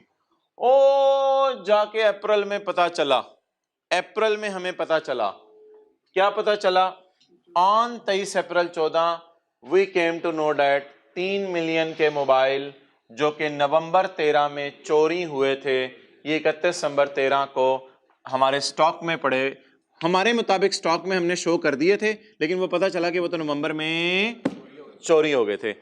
अब बता दें, क्या इस वक्त अप्रैल में यूजर्स को फोन करके कहें कि 1000 फाइनेंशियल स्टेटमेंट दोबारा भेजो, हमने प्रिंट करवानी है दोबारा, और 10 दिन बाद एक और गलती निकल आए, और फिर 5 दिन बाद एक और गलती निकल आए, ये एडजस्टमेंट IS 37 के स्कोप से बाहर है, IS 10 के स्कोप से बाहर है। इसको IS 10 डील नहीं करता, याद रखिएगा, IS 10 सिर्फ डील करता है इन 3 महीनों के अंदर होने वाले इवेंट्स, इसके बाद वाले इवेंट्स IS 10 के स्कोप से बाहर हैं, IS 10 के स्कोप से बाहर हैं। जैसे अब्बू अम्मी कहते हैं ना, बच्चों ठीक है ये शादी वलीमा हमारे स्कोप में है, उसके बाद जो तुम लोगों की आपस में हो मियां बीवी, ये हमारे स्कोप से बाहर की चीजें हैं। अच्छा, तो इसी तरह जनवरी से मार्च में जो हो वो IS 10 के स्कोप में है। अच्छा, IS 10 तो शुरू ही देखें कहां से होता है। कल जो पहली लाइन हमने पढ़ी थी, events after the reporting date, events after the reporting date date occur, ये बता क्या मतलब, फेवरेबल अनफेवरेबल, कई दफा फेवरेबल होता है इवेंट, कई दफा अनफेवरेबल होता है। ये देखें, ये अनफेवरेबल था, हमारी चोरी हो गई थी, ये फेवरेबल था, हमारी रिकवरी हो गई थी। फेवरेबल अनफेवरेबल तो उसने वैसे ही लिखा हुआ है, फेवरेबल अनफेवरेबल तो सिंपल सा लफ्ज है। अच्छा, मैं भी कोई और बात कर रहा था, events after the reporting date are those events that occur between the end of reporting period, that occur between the end of reporting period and date when financial statements are in events को adjusting, या अगर इसके बाद कुछ हो तो paper में लिख के आने, it is not an adjusting event, it is not a non-adjusting event. ये लिख के आना है, नीदर जो मर्जी कर लो, ना ये एडजस्टिंग इवेंट है ना ये नॉन एडजस्टिंग इवेंट है, बल्कि ये तो IAS 10 के स्कोप में ही नहीं है, इसका हम कुछ नहीं कर सकते। अब इसमें ना एक स्टैंडर्ड लगता है, वो अब आप FR1 में अब तो पढ़ाया जाता है IAS 8, वो ये कहते हैं अब अगले साल गलती सही कर लो पिछले साल की फिगर्स को रीस्टेट करके, वो पता नहीं कुछ स्टैंडर्ड है, छोड़ें, वो IAS 8 आपके जूनियर्स पढ़े हैं FR1 में। हाँ जी, फिर तो एडजस्टिंग है, फिर क्या मसला है। अच्छा जी ले आए, फिर तो सिर्फ यानी हमने जब इन्वेंट्री काउंट में उनको डाल दिया तो वो गलती से डाल दी ना, फिर उनको निकालना पड़ेगा। जी हजरात क्या जवाब है इसका? It is not an and not a, it is discovered after the authorization of, so no accounting treatment will be made in 2000। और वैसे भी यार वो तो उनके घरों में पड़ी हुई है फाइनेंशियल स्टेटमेंट, डायरेक्टर साइन कर चुके हैं। और यार बात सुने, अगर 1 अप्रैल की सुबह कोई चीज पता चल जाए यार, फिर भी कुछ ना करे ना, लिमिट तो कोई लगानी है ना, बस जैसे ही डायरेक्टर के साइन हुए उसके बाद जो मर्जी हमें पता चल जाए हमारे साल का, छोड़ो यार बस करो, अब हद होगी। कब तक आप इंतजार करते रहोगे? फिर तो कल को कोई और चीज निकल आएगी, कल डिले ही आता रहेगा फाइनेंशियल स्टेटमेंट में। वो जो हमने पढ़ी थी यूजफुलनेस भी होनी चाहिए, एक चीज इंट्रो क्लास में पढ़ते थे यूजफुलनेस, तो यूजफुलनेस यूजर को भी तो दे दो ना, टाइमली चीज देके। अगर टाइम ही आपने डिले डाल लेते रहना तो क्या फायदा होगा? तो जल्द से जल्द फाइनेंशियल स्टेटमेंट भेजने की कोशिश करेंगे हम सीए करने के बाद, लेकिन अगर फाइनेंशियल स्टेटमेंट भेजने के बाद भी हमारा कोई ब्लंडर निकल आया तो बस फिर वो IAS 8 है, वो आपके जूनियर पढ़ रहे हैं आजकल FR1 में। Okay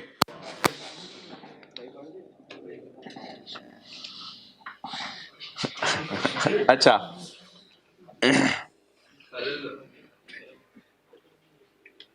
.9 company owns 1.5 lakh shares of a listed company. Company owns 1.5 lakh shares of a listed company whose price on 31 December 13 was 190 per share। 31 December 13 को शेयर कितने का था? In January after the government announcement of new policy the share price decreased to 40। यार ये तो silent वाला scenario है या सवाल वजह बता रहा है? जब सवाल वजह बता दे फिर तो कोई मसला ही नहीं। हमारे पास शेयर किस दिन पड़े थे? 31 दिसंबर को।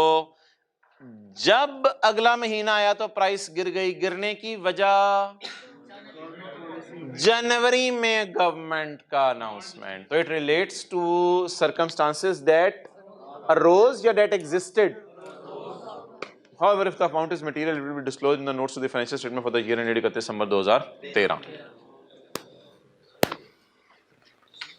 कौन सा रह गया? ओ ये हो जाएगा, ये वो IAS 37 में इस तरह की 1000 चीजें हो जानी है।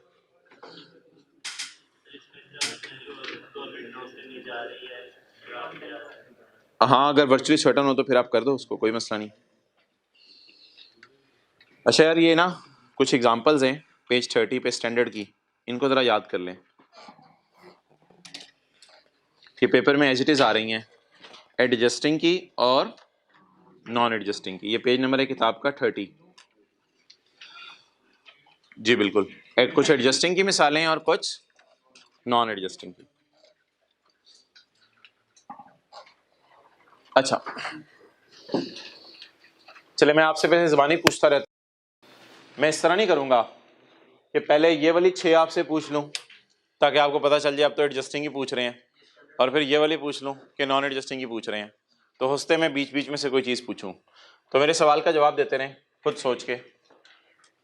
साल से पहले कोर्ट केस हमारे खिलाफ हो गया और साल के बाद उसका फैसला आया, तो ये एडजस्टिंग इवेंट है नॉन एडजस्टिंग? एडजस्टिंग इवेंट है। Settlement of a court case after the balance sheet date. Settlement balance sheet date के बाद हुई है। Confirming of an obligation which existed at balance sheet date पे ऑब्लिगेशन थी, साल के बाद जो है वो कोर्ट केस कंफर्म हुआ। अच्छा यार ये दो मैंने आपको बता दिए, डेटर वाला और इन्वेंट्री वाला। ये अगर बैलेंस शीट डेट के बाद हो और सवाल साइलेंट हो तो आपने क्या लेना है? तो इसके साथ लिख लें रूल 1। 2 ना लिखिएगा, 2 नहीं, रूल 1। रूल 1 उस सफ़े पे पढ़ाया था ना, rule 1 page number 30, page number 30 वाला रूल 1 लिख लें यहाँ। 33 receipt of information after balance sheet date के तलाक हो गई, debt asset was impaired, debtor बाद में बैड हुआ, वजह कोई नहीं बताई, there was no apparent problem, और इन्वेंट्री की भी वजह नहीं बताई, तो इसको क्या लेंगे? Adjusting event. अच्छा, एक यार मसला होता है, वो होता है फिक्स्ड एसेट में। मैं एक ट्रांजैक्शन आपके सामने रखने लगा हूं, आपने मुझे बताने क्या ये ट्रांजैक्शन पॉसिबल है या इम्पॉसिबल है दुनिया में। आप एक दुकान पे गए, आपने जाके वहां से प्लांट को पसंद कर लिया और खरीद के ले आए। अकाउंटेंट ने कहा इसकी प्राइस रेंज है 10 करोड़ से 11 करोड़ के दरमियान, तो बिल जो है ना, मेरे ओनर गए हुए हैं, जनवरी में आएंगे, तो वो जरा आपको कंफर्म कर देंगे कि इसका बिल 10 करोड़ है या 11 करोड़ है।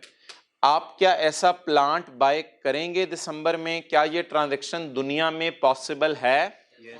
बिल्कुल पॉसिबल है, कोई मसला ही नहीं। जब आपको चीज की जरूरत पड़ती है, आप कहते हैं 10 करोड़ 11 करोड़ 12 करोड़ के, मुझे अभी मेरे ऑर्डर आए हुए हैं, मैंने इंशाल्लाह प्लांट को इस्तेमाल करके दिसंबर में ही लूट मचा देनी है, तो जनवरी में जब तुम्हारा ओनर आया तो मुझे बता देना प्राइस 10 करोड़ है या 11 करोड़ है। अब मेरा आपसे सवाल है, प्लांट आपने खरीद लिया बैलेंस शीट डेट से पहले और प्राइस उसकी कंफर्म होनी है बैलेंस शीट डेट के बाद। अगर प्राइस बैलेंस शीट डेट के बाद कंफर्म हो जाए तो इस साल जो प्लांट को डेप्रिशिएट करना है वो किस प्राइस पे करना है? जो बाद में कंफर्म हुई या जो पहले आपने सोची हुई थी? जो बाद में कंफर्म हुई। It relates to circumstances that existed at balance sheet date. Plant तो आ गया हुआ था ना, सिर्फ क्या कंफर्म होने वाली रहेगी थी? प्राइस कंफर्म हो। और अगर हमारे फाइनेंशियल स्टेटमेंट के साइन होने से पहले पहले सही वाली प्राइस पता चल जाए, फिर उसी को यूज कर लें, मैं बात खत्म। Determination of purchase price, sale price की बात नहीं भी मैं कर रहा, determination of a fixed asset, determination of price after balance sheet date which had been purchased before year end। Determine balance sheet date के बाद हुई है, पता चली, जिसे उर्दू में कहते हैं पता बैलेंस शीट डेट के बाद चली है, लेकिन बाय कब किया हुआ था? Before year and. तो ये तो एडजस्टिंग इवेंट होगा। तो ये दो लफ्ज देखें, इनको अलग हाइलाइटर से हाईलाइट कीजिएगा। परचेज कब है? Before year end. और डिटर्मिन प्राइस कब हुई है? After balance sheet date. ये तो परचेज की बात हो गई। इसी तरह सेल की बात हो सकती है। क्या मतलब? आप अपना कोई प्लांट बेच दें और अगले को कहें यार मैं प्राइस जरा इसकी तुम्हें सोच के बताता हूं, फिलहाल तुम ले जाओ, तो फिर सेल भी उसी तरह रिकॉर्ड होगी। लेकिन शर्त क्या है यार इन सब में? ईयर एंड से पहले खरीद के रखा हो आपने, या ईयर एंड से पहले बेचा हो, और बस ईयर एंड के बाद सिर्फ क्या कंफर्म होनी हो? प्राइस कंफर्म होनी। वो फिर एस्टिमेटेड पे कर लेते हैं, ईयर एंड के बाद जब पता चलती है तो सही फिगर पे रिकॉर्ड कर लेते हैं। अच्छा जी यार, ये तो भी किया ना पॉइंट 4। कितना फ्रॉड एंड एरर, कितना फ्रॉड हमारे साल में हुआ था? 7 का। उसको हमारे साल में कितना फ्रॉड अगले साल हुआ था? सॉरी 3। कितना फ्रॉड हमारे साल हुआ था? कितना अगले साल हुआ था? 3। तो हमारे साल कितना रिकॉर्ड किया था? जितना हमारे साल हुआ था। Fraud after the reporting date, discovery of fraud after the reporting date which occurred before reporting date. मुझे बताएं, डिस्कवरी तो पूरे 10 मिलियन की हुई थी, लेकिन उस डिस्कवर में से अकर कितना हो चुका था बैलेंस शीट डेट तक? 7। कितना बैलेंस शीट डेट के बाद अकर हुआ था? तो डिस्कवरी तो बैलेंस शीट डेट के बाद हुई। ये दो लफ्ज आपने देखे नहीं, फोकस नहीं किए। डिस्कवरी फ्रॉड की बैलेंस शीट डेट के बाद हो रही है, लेकिन फ्रॉड हजरात कब अकर हो रहा है? Before balance sheet. तो 7 मिलियन साल के पहले चोरी हो चुके थे और मुझे साल के बाद पता चले, लेकिन उसमें यह भी पता चला कि उस अगले साल भी कुछ चोरी हो गया। अच्छा जी, सिमिलरली यार, साल से पहले आपने किसी के खिलाफ केस किया हुआ था और आपको पता नहीं चल रहा था कितने पैसे उससे आने हैं, साल के बाद पता चल गया कितने पैसे उससे आए, तो ठीक है, हमारे साल लाके वही अमाउंट रिकॉर्ड कर दें। Amount received in respect of a legal claim which were in negotiation at year end पे नेगोशिएशन चल रही थी क्लेम की, बाद में उससे पैसे मिल गए, जितने पैसे मिले उसको क्लेम में डाल दें। अच्छा जी, इसके बाद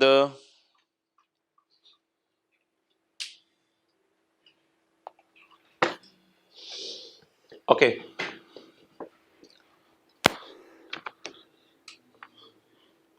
यार इसको ना डिविडेंड से मिक्स ना कीजिएगा प्लीज प्लीज, डिविडेंड से मिक्स, डिविडेंड दिया जाता है शेयर होल्डर्स को। ये है, हमने एम्प्लॉयज को कहा था कि तुम्हें प्रॉफिट अगर अच्छा आ गया तो बोनस देंगे, कभी सुने प्रॉफिट की परसेंटेज एम्प्लॉयज को दें, प्रॉफिट की परसेंटेज। आमतौर तो शेयर होल्डर्स को डिविडेंड दिया जाता है ना, कभी कभी अच्छे एम्प्लॉयज को प्रॉफिट की परसेंटेज भी दे दी जाती है। अगर एम्प्लॉयज को प्रॉफिट की परसेंटेज देनी है लेकिन पता नहीं कितने प्रॉफिट आएंगे, अच्छा वैसे एम्प्लॉयज को अगर प्रॉफिट की परसेंटेज देनी हो तो उसकी एंट्री क्या होती है? Expense debit payable to employee credit, और अक्सर मैंने देखा एम्प्लॉय सैलरी एक्सपेंस में डाल रहे होते हैं। एम्प्लॉयज को आप प्रॉफिट की परसेंटेज दें, एम्प्लॉयज को बोनस दें, जो मर्जी दें, एंट्री क्या करते हैं? राइस वाले सरासे को सैलरी दें, ऑडिट का रिजल्ट अच्छा आने पे बोनस दें, जो मर्जी पैसे दें, उसकी एंट्री क्या करेंगे? Salary expense debit payable credit. अच्छा, ये जो बोनस है ना, बोनस एम्प्लॉयज को देना, ये इसमें दो बातें हैं, दोनों आपने अलग अलग देखनी है। एक इसमें IAS 37 का कॉन्सेप्ट है, एक इसमें IAS 10 का कॉन्सेप्ट है। पहले IAS 37 का कॉन्सेप्ट सुने। ये जो एम्प्लॉयज को प्रॉफिट शेयर बांटना होता है ना, ये लीगल ऑब्लिगेशन नहीं होती, क्योंकि एम्प्लॉयर एम्प्लॉय का जब मुआहदा हो रहा होता है तो सैलरी के टर्म्स में ये बात नहीं लिखी होती, तो अक्सर ये लीगल ऑब्लिगेशन नहीं होती, तो ये कंस्ट्रक्टिव ऑब्लिगेशन बन जाती है अगर आप अनाउंस करते आ रहे हैं और कई सालों से देते आ रहे हैं। अगर आपने साल से पहले एम्प्लॉय को कह दिया कि मैं तुम्हें प्रॉफिट की परसेंटेज दूंगा, कौन सी ऑब्लिगेशन बन गई? मसला क्या आ रहा है? मेजर किस अमाउंट पे करें, वो एंट्री हो नहीं पा रही। आपने अकाउंटेंट को कहा जल्दी एंट्री कर, अकाउंटेंट ने कहा सर प्रॉफिट कितने हैं? आपने कहा वो तो ऑडिटर फरवरी में आके बताएंगे। तो अकाउंटेंट ने कहा सर छुरी थले सा रखें, तो ओनर ने कहा भाईजान ओनर से बात, सॉरी सर नाइफ थले सा रखें। तो अब आप मुझे बता दें, अगर राइस के प्रिंसिपल साहब साल से पहले देख रहे हैं, साल से पहले अनाउंस कर दें कि मैंने बोनस देना है और एम्प्लॉइज में वैलिड एक्सपेक्टेशन भी क्रिएट हो जाए, तो कौन सी एप्लीकेशन बन गई? फड्डा क्या पड़ा हुआ, कितने रुपए पे एंट्री करें? वो अमाउंट पता क्यों नहीं पता चल रही? क्योंकि प्रॉफिट नहीं पता, और साल के बाद प्रॉफिट पता चल जाए तो अब क्या एंट्री हमारे साल उसी फिगर पे कर दें? बिल्कुल, अब तो बिल्कुल फिगर पता चल गई साल की, ये मशीन जैसी बात ही है वो सारी चीजें। Determination after the reporting period of amount, amount determine हुई है बाद में, और bonus payment if the entity has legal और constructive obligation at the end of reporting period. Legal obligation कैसे बन सकती थी? आपने एम्प्लॉयज के एग्रीमेंट में लिख के लगाया हुआ कि तुम्हें 5% बोनस दिया करेंगे, वो लीगल ऑब्लिगेशन बन जाती। अगर लीगल ऑब्लिगेशन नहीं है तो हो सकता है आपने स्टेटमेंट दे दी और उसके दिल में यकीन पैदा हो गया, वहां से कौन सी बन गई? तो बताएं लीगल या कंस्ट्रक्टिव ऑब्लिगेशन कब अराइज हो? बिफोर, और अमाउंट कब डिटरमिन हो? तो ये अल्फाज आप देख रहे हैं कितने खूबसूरत हैं, जिनको मैं येलो में और स्काई ब्लू में अलग अलग कर रहा हूं। डिटरमिन कब हो रही है amount? After balance sheet date. और ऑब्लिगेशन कब बन रही है? At the end of balance sheet. Obligation balance sheet date के एंड पे थी, बस क्या पक्का होनी थी? अमाउंट। इसी तरह इधर इधर इधर इधर परचेज बैलेंस शीट डेट से पहले था, सिर्फ क्या डिटरमिन होनी थी? Purchase price. इधर इधर इधर फ्रॉड बैलेंस शीट डेट से पहले हो गया, सिर्फ क्या पता चलनी थी? अमाउंट। तो ये लफ्ज अलग अलग समझे। डिस्कवर हुआ है फ्रॉड, हो पहले चुका था, प्राइस डिटरमिन हुई है, खरीदा पहले जा चुका था, अमाउंट बाद में पता चली है, वादा बाद में पहले कर चुके थे साल से पहले कि तुम्हें हम बोनस देंगे। तो ये सारी किसकी मिसालें हैं जरा बताएं? तो ये पक्की ठक्की मिसालें हैं। ये स्टैंडर्ड में अगर आपने देखनी है, पता नहीं शायद कहीं मिल जाए, मैं देख लेता हूँ। अगर स्टैंडर्ड में आपने देखनी है, इसका पैरा नंबर लिखना हुआ लिख लीजिएगा, लेकिन मेरे ख्याल से बस इसको ऐसे याद कर लें। स्टैंडर्ड में इसमें ना कोई तफसील वगैरह भी दी होगी। स्टैंडर्ड में ये पैरा 9 है, settlement, receipt of information after the balance sheet date, bankruptcy वाली बात, इन्वेंट्री वाली बात। स्टैंडर्ड का ना पैरा 9 है, मैं अभी आपको बता देता हूँ। ये determination of purchase price, cost of assets, जरा मुश्किल इंग्लिश लिखी हुई है, मैंने इसको आसान किया हुआ है। प्रॉफिट शेयरिंग रेशो वाली बात, डिस्कवरी ऑफ फ्रॉड। तो ये सारी एग्जांपल्स ना, अगर खुदा ना खास्ता पेपर में कभी कोई ऐसा फटा पड़ गया और चीज़ याद ना आ रही हो तो फिर यहाँ पे लिख लें स्टैंडर्ड का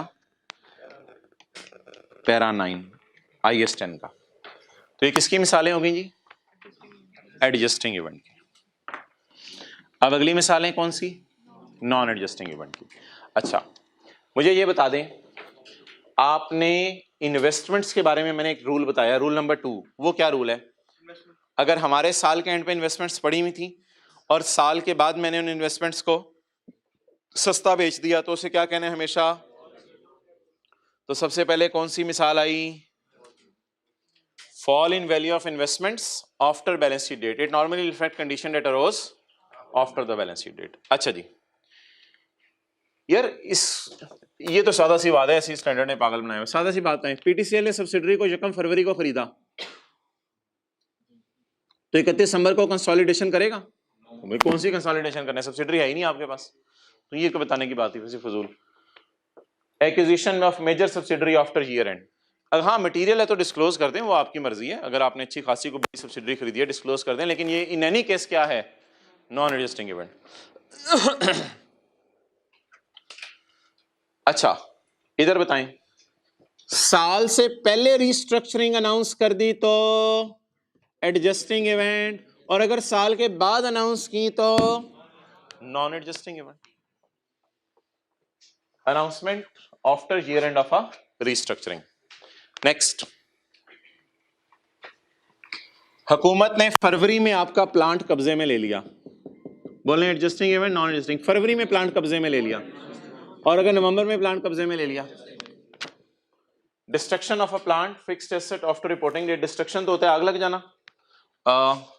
destruction of plant after reporting date, इसकी मिसाल सुने।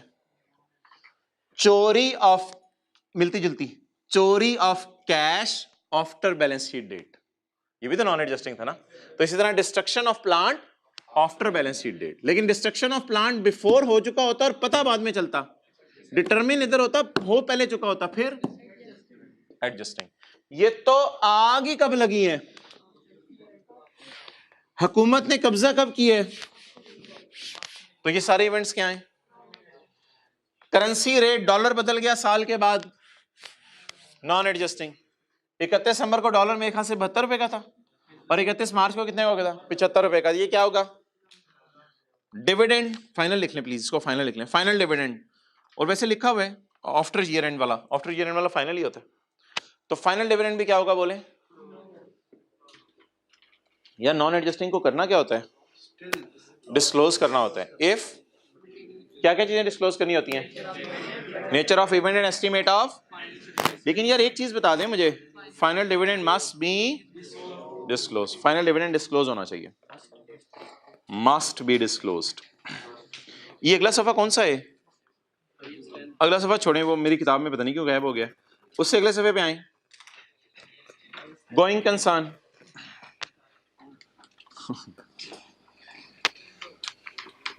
ओके, गोइंग कंसर्न में ये होता है कि एक बिजनेस को चलते चलते, मिसाल के तौर पे नेस्ले वाले हैं, उसके बिल मुकाबिल आप लोगों ने, स्टूडेंट्स ने लॉन्च कर दिया पानी की बॉटल्स, और आपने यूनिवर्सिटीज वालों को और मीडिया को और लोगों को इतना साथ मिलाया कि बस आपने कहा यार बड़ी बड़ी मल्टीनेशनल कंपनीज का पानी खरीदने की बजाय आप जो है वो स्टूडेंट्स का ये मैन्युफैक्चरिंग प्लांट लगा हुआ, इससे स्टूडेंट को फायदा होगा, ये होगा वो होगा, आप यहां से खरीदा करें। तो मिसाल के तौर पे फर्ज करें नेस्ले वाले सिर्फ बनाते ही पानी है, तो अब उनको अपने गोइंग कंसर्न पे क्या हो गया? डाउट हो गया। उनको अपने गोइंग कंसर्न पे क्या हो गया कि हम गो भी कर सकें, यानी चल भी सकेंगे या नहीं चल सकेंगे।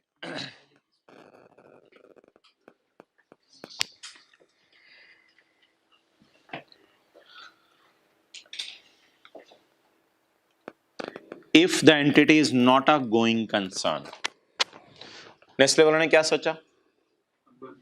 We are not a going concern, हम गोइंग कंसर्न नहीं है। अच्छा जी, इधर देखें, फरवरी में स्टूडेंट्स ने नया प्लांट लगाया और मार्च में बॉटल्स बेचनी शुरू कर दी, और नेस्ले वाले अपनी फाइनेंशियल स्टेटमेंट्स बना रहे थे, पता चला कंपेटिटर बड़ा तगड़ा आ गया है, नेस्ले वाले इसको एडजस्टिंग इवेंट लें, नॉन एडजस्टिंग। फरवरी में बच्चों ने प्लांट बनाया और मार्च के अंदर जो है वो प्लांट से बोतलें भी बिकनी शुरू हो गई। नेस्ले वालों को डर पैदा हो गया, क्या नेस्ले वाले जो है वो इसको एडजस्टिंग इवेंट लें, नॉन एडजस्टिंग। मोहतरम, ये इतना बड़ा हादसा है कि ये साल के बाद भी अरोज हो तो भी ये एडजस्टिंग है। ये इतना बड़ा हादसा है गोइंग कंसर्न, इतना बड़ा हादसा है कि अगर साल के बाद भी कंडीशंस अरोज हो तो भी इसकी जर्नल एंट्रीज करेंगे। डिस्क्लोज कोई नहीं, डिस्क्लोज तो करेंगे, जो करेंगे इसको अकाउंट फॉर करेंगे। कोई दिसंबर में पता नहीं था नेस्ले को क्या होने वाला है, ना स्टूडेंट्स का कोई प्लान था दिसंबर में, कोई किसी को, ना स्टूडेंट्स का कोई प्लान था, ना नेस्ले को कुछ पता था, कोई सब सही सलामत चल रहा था।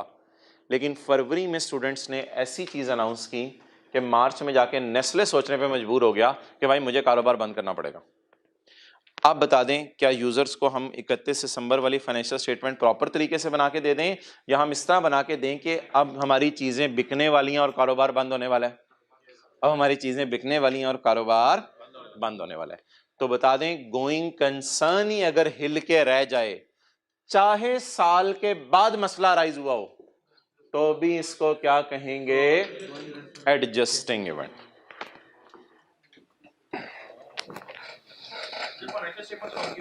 आप क्या करेंगे जी, क्या करेंगे वो देख लें। ये मैं आपकी बात का जवाब देने लगा हूं। बिल्डिंग की बीवी कितनी आ रही थी? 70 नेस्ले की। इन्वेंट्री की बीवी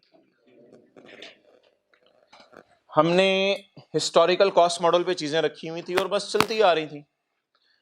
हमने सोचा कि स्टूडेंट्स की अनाउंसमेंट के बाद एक तो हमारा जो पानी पड़ा हुआ है वो बहुत सस्ता बिकना है, और पानी की बोतलें तो पड़ी होंगी इन्वेंट्री में कुछ, और जो हमारी बिल्डिंग है वो तो ऑलरेडी काफ़ी हमने इस्तेमाल कर ली हुई है, वो भी रियलाइज बड़ी सस्ती होनी है। लेकिन ये साल के बाद कुछ हुआ है जिसकी वजह से ऐसा हुआ है, साल से पहले ऐसा मसला नहीं था, अल्लाह का शुक्र है। अब क्या करें? ये लॉसेस रिकॉर्ड करें हमारे साल में? बिल्कुल करें। आप 15 रुपए की बिल्कुल एंट्री करें, बेशक दोनों का लॉस आप अलग अलग रिकॉर्ड करें, लॉस डेबिट और बिल्डिंग क्रेडिट, और 5 रुपए से अगेन लॉस डेबिट इन्वेंट्री, जो मर्जी नाम रखें, एनआरवी लॉस नाम रखें, जो मर्जी नाम रखें, बस आपने इस नुकसान को रिकॉर्ड करना है। और आपने अपनी फाइनेंशियल स्टेटमेंट को क्या करना है? Adjust the financial statements. ये मैंने आपको 2 एंट्रीज बता दी, एक एंट्री आप ये करेंगे और एक एंट्री ये करेंगे। लिखें जी, एडजस्टमेंट होगी फाइनेंशियल स्टेटमेंट में। हालांकि यार आप लोग ना फिक्रा नहीं सही बोलते, हालांकि it is indication of a condition that arose, हालांकि आफ्टर, लेकिन फिर भी इसको क्या कहेंगे? Adjusting event. ये रियलाइजेबल वैल्यूज क्या होती हैं? अगर आप बस बिजनेस बंद करके जा रहे हैं तो जितनी चीजें रियलाइज हो जाएंगी, बस जो पैसे आने हैं बेच बूझ के चीजें। जी जी,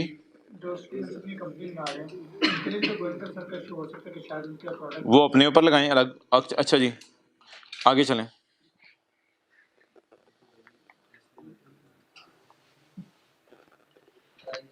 The financial statements of Nestle, the financial statements of, सबके लिए अच्छा सोचा करें, the financial statements of Nestle are not prepared on, Nestle की financial statements going concern basis पे नहीं बनेंगी। पहली बात ये, are not prepared. Going concern basis पे अगर बनती ना तो फिर 70 और 50 ही आ रहा होता, लेकिन अब नहीं गोइंग, यार ये अल्फाज सुन लो, बनना ना बनने का क्या मतलब है। अगर गोइंग कंसर्न पे बनेंगी तो इस पे आएंगी, अगर गोइंग कंसर्न पे नहीं बनेंगी तो वैल्यूज इस पे आएंगी, और ये लॉसेस रिकॉर्ड होंगे। मुंह बंद करके हाथ आगे रख के कुछ देख लिया करो, जैसे मुनासिब समझो। The financial statements of Nestle are not prepared on going concern basis. अच्छा भाई, 3 डिस्क्लोजर देने हैं आपने, 3 डिस्क्लोजर देने हैं। Number 1, the fact that it is not a going concern, ये फैक्ट बता दें कि हम गोइंग कंसर्न नहीं है। अगली बात, the reason why the entity is not going concern, students आ गए हैं। The basis used to prepare the financial statement, basis हैं लिक्विडेशन वैल्यू, जिसे रियलाइजेबल वैल्यू भी कहते हैं। ये लिक्विडेशन वैल्यूज, अगर कारोबार लिक्विडेट होगा तो किन वैल्यूज पे होगा? कितने डिस्क्लोजर देने हैं? 3। नंबर 1, ये डिस्क्लोजर ना IAS 10 में नहीं है, ये कोई IAS 1 की चीजें हैं, पता नहीं आई के ने उठा के यहाँ डाल दी। मैं इसके पैरा नंबर छोड़े, बस जबानी याद कर लें। कितने डिस्क्लोजर देने हैं? 3। द हकीकत that we are not going concern, number 2 reason, और नंबर 3 बेसिस। अच्छा, अब आप मुझे ये बता दें, अगर पेप्सी वाले हैं और उनके मुकाबले में गोरमे वाले आ जाएं, तो मेरा नहीं ख्याल पेप्सी वालों को अपना गोइंग कंसर्न हिट होता हुआ नजर आएगा। और अल्लाह का शुक्र है अभी तक आप देख रहे हैं पेप्सी वाले भी चल रहे हैं, गोरमे वाले भी अपनी तरफ से जान मार रहे हैं। तो अगर पेप्सी वाले गोरमे वालों को सामने रखें तो क्या इनका गोइंग कंसर्न हिट होगा? तो पेप्सी वाले क्या करें? If an entity is going concern, example given बोलें पेप्सी, मिसाल याद रहेगी, पेप्सी बदले में कौन आया? गोरमे। तो रिलैक्स रहे फिर, पेप्सी वालों तुम क्यों ना परेशान होना, the financial statements are prepared on, तुम गोइंग कंसर्न पे ही यूज करते रहे, तुम्हें गोरमे के आने से कोई भी टेंशन। तो कितनी पॉसिबिलिटीज हो सकती हैं? 2, नहीं फिलहाल कितनी पॉसिबिलिटी? 2, या गोरमे के आने से हमें डर लगे तो फिर तो गोइंग कंसर्न हिट हो रहा है, या गोरमे के आने से हमें डर, अगर डर ना लगे तो हम क्या लिखेंगे इंग्लिश में? एंटिटी इज अ गोइंग, चलती रहेगी, कोई परेशानी वाली बात नहीं है। एक दरमियान वाला सिनेरियो हो सकता है, entity is a going concern but there is a significant शक that it will continue operation as a going. Entity going concern तो है लेकिन डर लग रहा है, पता नहीं गोइंग कंसर्न रहे भी या ना रहे। एंटिटी गोइंग कंसर्न तो है लेकिन फिर भी अंदर डर सा लग रहा है कि गोइंग कंसर्न रहे भी या ना रहे। आगे चलें, the financial statements are prepared on going concern, फिर आपने गोइंग कंसर्न पे फाइनेंशियल स्टेटमेंट बनानी है। मिसाल के तौर पे केक्स एंड बेक्स वाले अपनी बोतल लॉन्च कर दें, अब पेप्सी वाले अगेन नहीं डरेंगे लेकिन गोरमे वाले डर जाएंगे। मिसाल दे रहा हूं, गोरमे वाले डर जाएंगे यार पता नहीं क्या बनेगा, लेकिन गोरमे वाले कहेंगे यार गोइंग कंसर्न तो इंशाल्लाह हमारा है ही, लेकिन एक डाउट सा दिल में आता है शायद पता नहीं ना भी गोइंग कंसर्न रहे। तो फिर क्या करें? If entity is a going concern but there is a doubt that it will be continue as a going concern, तो फिर फाइनेंशियल स्टेटमेंट कैसे बनाएं? गोइंग कंसर्न पर बनाएं, यानी भाईजान इन वैल्यूज पे बनाएं, 70 और 50 पे, आप लॉसेस रिकॉर्ड ना करें। Then financial statement are prepared on going concern, और अंग्रेजी में यूजर को लिख के बता दें कि हैंड होने वाला है, हो सकता है लेकिन इंशाल्लाह होगा नहीं। Must include a disclosure of the uncertainties causing this doubt. Uncertainties क्या है? कि उनकी बोतल हिट हो जानी है, किन की बोतल हिट हो जानी है? केक्स एंड बेक्स की बोतल हिट हो जानी है। डन। तो ये कितने सिनेरियोज हैं गोइंग कंसर्न में? 3। पढ़ लें। बुक वैल्यू ये होती है कि हमारे एसेट्स इस वक्त किताबों में कितने पड़े हैं। अच्छा एक बात यार, चलें भाई ने पूछ ही लिया, जिस बंदे के लिए गोइंग कंसर्न वैलिड होगी वो किस पे शो करता रहेगा बुक्स को? बुक वैल्यू पे। पहले भी बुक वैल्यू पे होती हैं, उसी पे शो करता रहेगा, करेगा मैंने नहीं बोला। और जिसके लिए गोइंग कंसर्न इनवैलिड हो जाएगी तो वो रियलाइजेबल वैल्यू पे शो करेगा। अब आप मुझे एक एक करके बताते रहना। पेप्सी को गोरमे से डर नहीं लगा तो पेप्सी कोई नया काम ना करे, ऑलरेडी एसेट्स इसके बुक वैल्यू पे ही आ रहे होंगे, तो पेप्सी गोइंग कंसर्न पे ही चलता रहे। गोरमे को केक्स एंड बेक्स की बोतल लॉन्च करने से डर लगा और एक डर सा पता नहीं क्या बने, गोरमे भी बुक वैल्यूज पे ही अपने एसेट्स शो करता रहे, लेकिन एक अंग्रेजी लिख के बता दे कि कुछ ना कुछ हो सकता है। और आखिरी बात कौन था वो? नेस्ले को स्टूडेंट्स के आने से डर लगा और इतना डर लगा कि उन्होंने कहा जी अब हम फारिग हैं, तो आप गोइंग कंसर्न पे शो नहीं करेंगे, बुक वैल्यूज पे चीजें ले आएंगे और ये फैक्ट भी डिस्क्लोज कर देंगे ये गोइंग कंसर्न नहीं है और रीजन क्या बनी है और बेसिस क्या है। जी बिल्कुल, इन दोनों का डिफरेंस देख लो ना, 70 और 60 का डिफरेंस, 10, 50 और 45 का। चलें यार ठीक है, बस करें इसको ना, वो निकालें। फाइनेंशियल स्टेटमेंट्स हमारी कहाँ पड़ी हुई हैं, किसकी हैं? पैकेजेस की। यार इसमें मैं डेट ढूंढूं, डायरेक्टर्स ने किस दिन साइन किया था, इसमें डेट ढूंढे डायरेक्टर ने किस दिन साइन किया था। ये डेट तो इधर 31 मार्च थी ना हमारे सवाल में, इसमें जरा डेट अगर हम ढूंढे डायरेक्टर्स ने किस दिन साइन किया था, पता नहीं कितने दिन लग जाएंगे डेट ढूंढने में। बैलेंस शीट में तो हाँ, वैसे सर्च की ऑप्शन तो हमारे पास है, तो ऑथोराइजेशन का लफ्ज़ ही 1000 दफ़ा आ जाने, डेट ऑफ ऑथराइजेशन लिख दें, अथॉरिटीज, ऑथराइजेशन, अथॉरिटीज, काफी यार, date of authorisation for issue. These unconsolidated का मतलब है ये सेपरेट फाइनेंशियल स्टेटमेंट्स हैं इनकी। The separate financial statements for authorised for issue on 13 March. इनका मेरे ख्याल से ईयर एंड 31 दिसंबर 19 होगा, यही बनेगा ना, 31 दिसंबर 19, 31 दिसंबर 19 होगा ना ईयर एंड। 31 दिसंबर 20 वालों को तो चपेट मारेंगे, 31 दिसंबर 19 ईयर एंड होगा ना। तो जनवरी फरवरी में इन्होंने जल्दी जल्दी ऑडिट करवाया और 13 मार्च को डायरेक्टर ने साइन कर दिए। 14 मार्च को अगर इन्हें कोई चीज पता भी चल गई होगी तो इन्होंने आंखें बंद कर ली होगी, अब कुछ हो नहीं सकता ना। 13 मार्च को डायरेक्टर्स ने क्या कर दिया, ऑथराइज कर दिया। ये डिस्क्लोजर किस स्टैंडर्ड का है यार, IS 10 बोल दे मुंह से, ये डिस्क्लोजर किस स्टैंडर्ड का है, IS 10। This disclosure is of IS 10। Page 31 पे जाएं। अच्छा ये पढ़ा रहे थे आप हमें, हमने समझा ऐसी। पेज 31 पे जाएं, पेज 31 पे सफे के एंड पे देखें, पॉइंट 1 जनरल डिस्क्लोजर हेडिंग दी हुई है। जनरल डिस्क्लोजर में डिस्क्लोजर बताएं, मिल गया। ये डिस्क्लोजर देना होता है सर, कैसे देना होता है डिस्क्लोजर, सर बता दें कैसे देना होता है डिस्क्लोजर। अब ऐसे देना होता है डिस्क्लोजर, नीचे वाली लाइन पढ़ें,